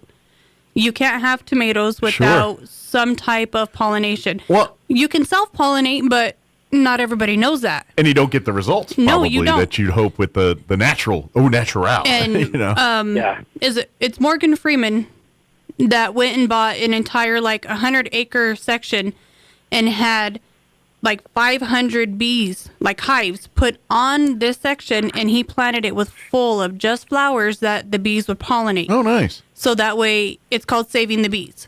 Because they'll pollinate here, and then they'll travel up to 3 miles in any direction to go pollinate out. Well, if we don't have bees, like my husband said, we'll be gone. Because bees are what has been since Cleopatra. Do bees migrate, or do they just die off in the winter? Or I'm not. And I imagine each breed is different, but generally bees last about 90 days. Okay. So you get a fresh batch every 90 days. Okay. And when they leave, or you hear people say all of a sudden, "Hey, I just have a whole bunch of bees just landed in my tree." That's a swarm, and what they're doing is they're following the queen to someplace.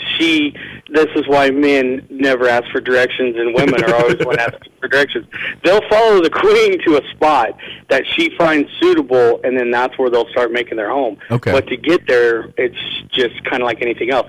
They have to have food and water, so they could land in your backyard, and people call us all the time, and they're freaking out, and it's just all like, give them a couple hours. If they stay, great, congratulations. Oh, I'm allergic, and it's like, okay. But most of the time, they'll fly and they'll go away because they're just there for a short time, get something to eat, something to drink, and then they're gone again, type of deal. They hit the pile of Flying J and are moving on. Yeah. Yeah, basically, fueling up, getting that corn dog, and then they're gone. Yeah. And so when you start seeing, bees swarming and stuff like that, you had bees close by, a lot of people will come in, I got bees in my yard. You got a swarm within at least 3 miles of you. They'll go up that far for food and water. Wow. And people, well, I love it. What do I do? And it's like, just leave them out water, trying to do like you'll hear people with the hummingbird feeders, it's covered in bees. Yeah, it's sugar water. They're going to like go after water. That's what you feed bees in they the like that wintertime. stuff too, Yeah, and so, people will kind of always ask, they don't want to keep bees, but how do they help the bees? And generally we tell them just put out, a pan of water, put some rocks in it because bees can't bees don't float, they can't swim. They drown. Put some rocks in, put it on like far corner of your yard away from you, and they're just going to come in, drink their water. They're not going to bother you, and then they're going to leave. Yeah. You know, and they'll come in. If you got plants and flowers and stuff, they'll pollinate because they're looking for food.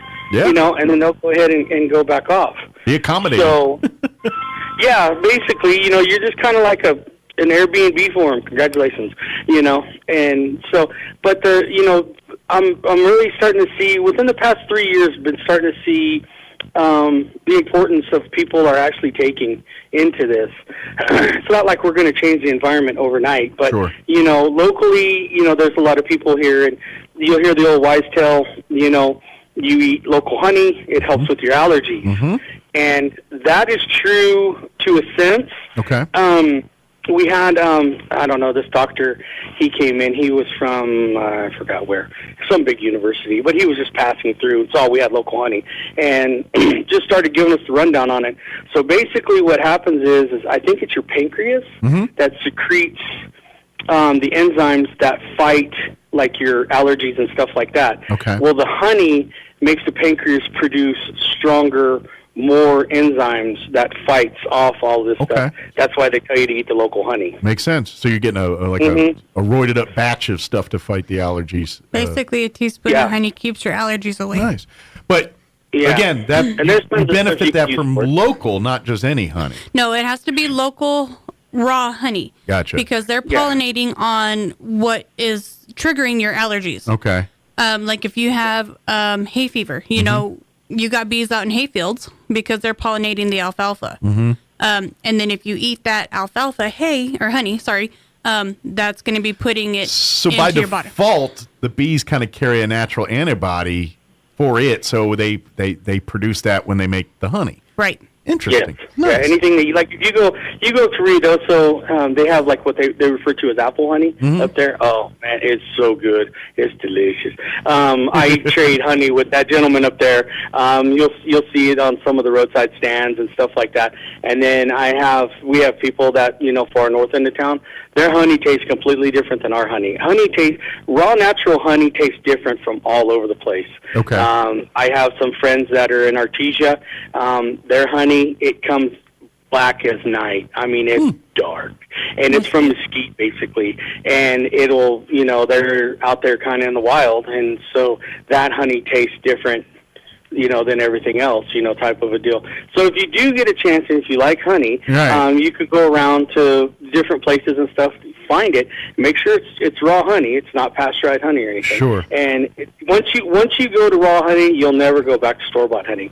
It just doesn't taste the same. I mean, and the raw honey that's in the store is still pasteurized. Yeah, the person that's sitting right across from me right now, she is the biggest critic of honey that there is. So, you know, she'll taste it, oh, this is store-bought. And I'm like, oh, come on, knock it off.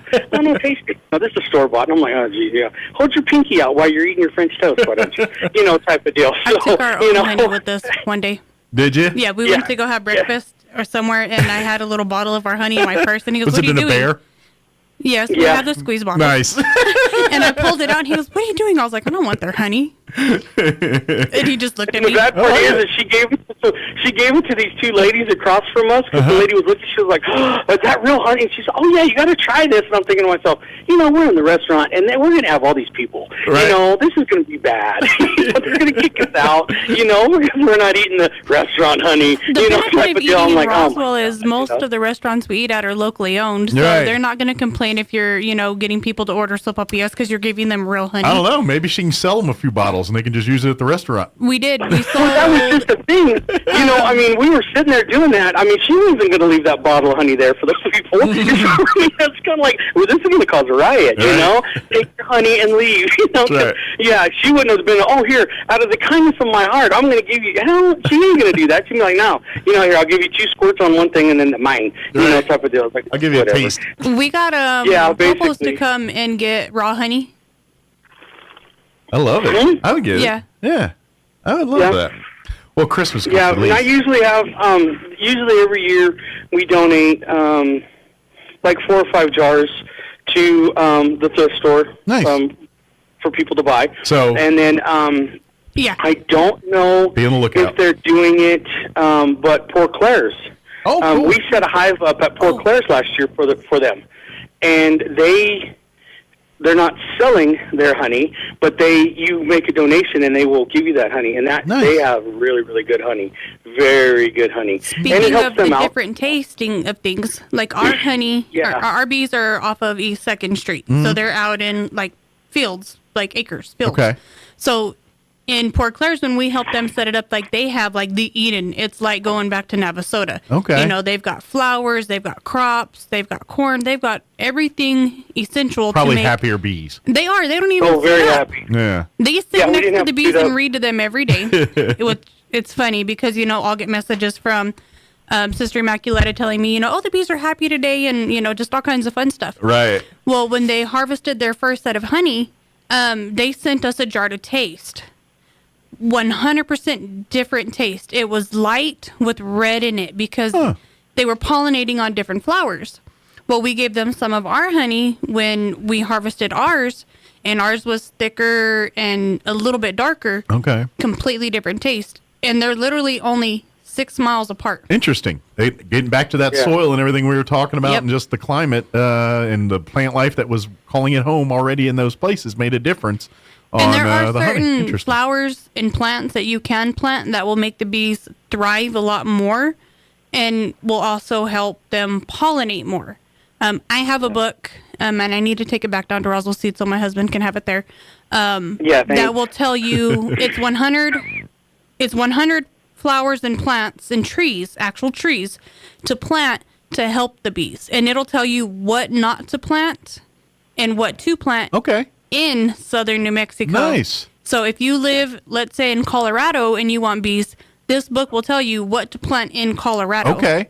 So it goes by area. Nice. So, And we carry most of those seeds here, flower seeds and stuff like that. We carry a lot of that stuff here. Yeah. Just not because of the bees, but because of the like flowers flowers. that grow well here.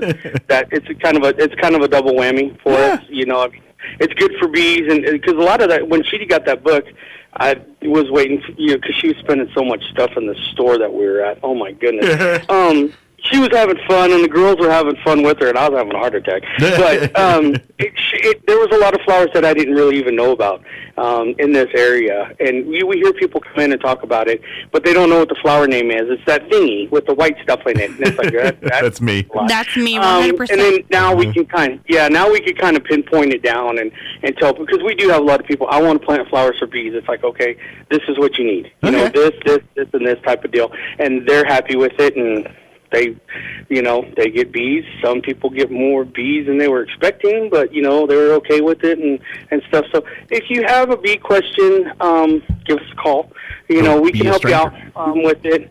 If you have a swarm or something like that, we do have people that do collect up those bees for you. Okay. And generally it's free of charge. And both of the guys that do it are extremely nice guys. They're really cool. They don't, hassle or bother you in any way, shape, or form. They just do it because they like doing it, and they get free bees that way. I would say they want the bees. Yeah, they want the bees. Yeah. But then you also have to realize sometimes when these bees are in some of these places, there might be some dismantling that might be happening. They might have to cut out part of your wall to get to these bees. They go through a very small hole in your wall. Well, then they set up a whole colony. Do a little bit of work sometimes, yeah. Yeah. So we helped a gentleman extract a hive that was the entire length of the wall right here. We had to cut the sheetrock out, and it was ceiling to floor honeycomb. Wow. It took us 4 days. It's kind of cool. Yeah. Like 6 hours. Oh, it was awesome. Yeah.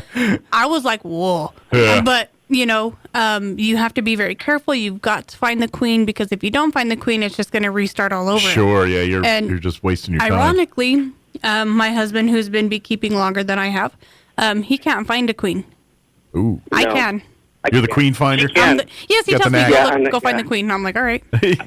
Yeah, I can't find. Yeah, I can't. Even if it's sitting right there and she's got a crown on, I still won't see her. Nice. I'm just kind of like, it's somewhere around here. She's got to be. I look kind of for like the telltale signs, but other than that, I just hand it to her and just kind of, I hold my head down in shame. Some people have an act. But I hand it here. Look, fine. Tell me what I did wrong. Yeah. That doesn't happen very often though. Just to let the radio world know. That's right. By golly. Once in a while. Well, we're about to get kicked off the radio here, so Yeah. we probably should let folks know you're here and you're thinking, I want to start up maybe my own bee, or I don't care about bees, but I sure would like to get my weeds taken care of in my house. Please come on by Roswell Seed, right downtown. They've been in the same spot here forever. 115 South Main Street. Yeah. What's the phone number, John, if people have any questions? It's 575-622-7701. Very good. And give them a call or come by. And like I said, about April 1st is the deadline to get your orders in for bees. Swing on by Roswell Seed and or call and ask. And, of course, if you have no clue what you're doing, say, hey, I have no clue what I'm doing. I'm interested in these bees. What do I got to do? And they'll talk you through it. And they just won't say, well, here's some bees. Good luck to you. They're going to show you everything you need to do. So we tell people here we can help you grow it or kill it, whichever you need. So weeds right now, I mean, mustard's coming in pretty strong. You know, we have sprays for that. We have pre-emergent programs for that to take care of most of all the weeds around in here. So if you're dealing with weeds and stuff right now, come in and see us. We can help you out real quick. We know. Absolutely. And get your bees.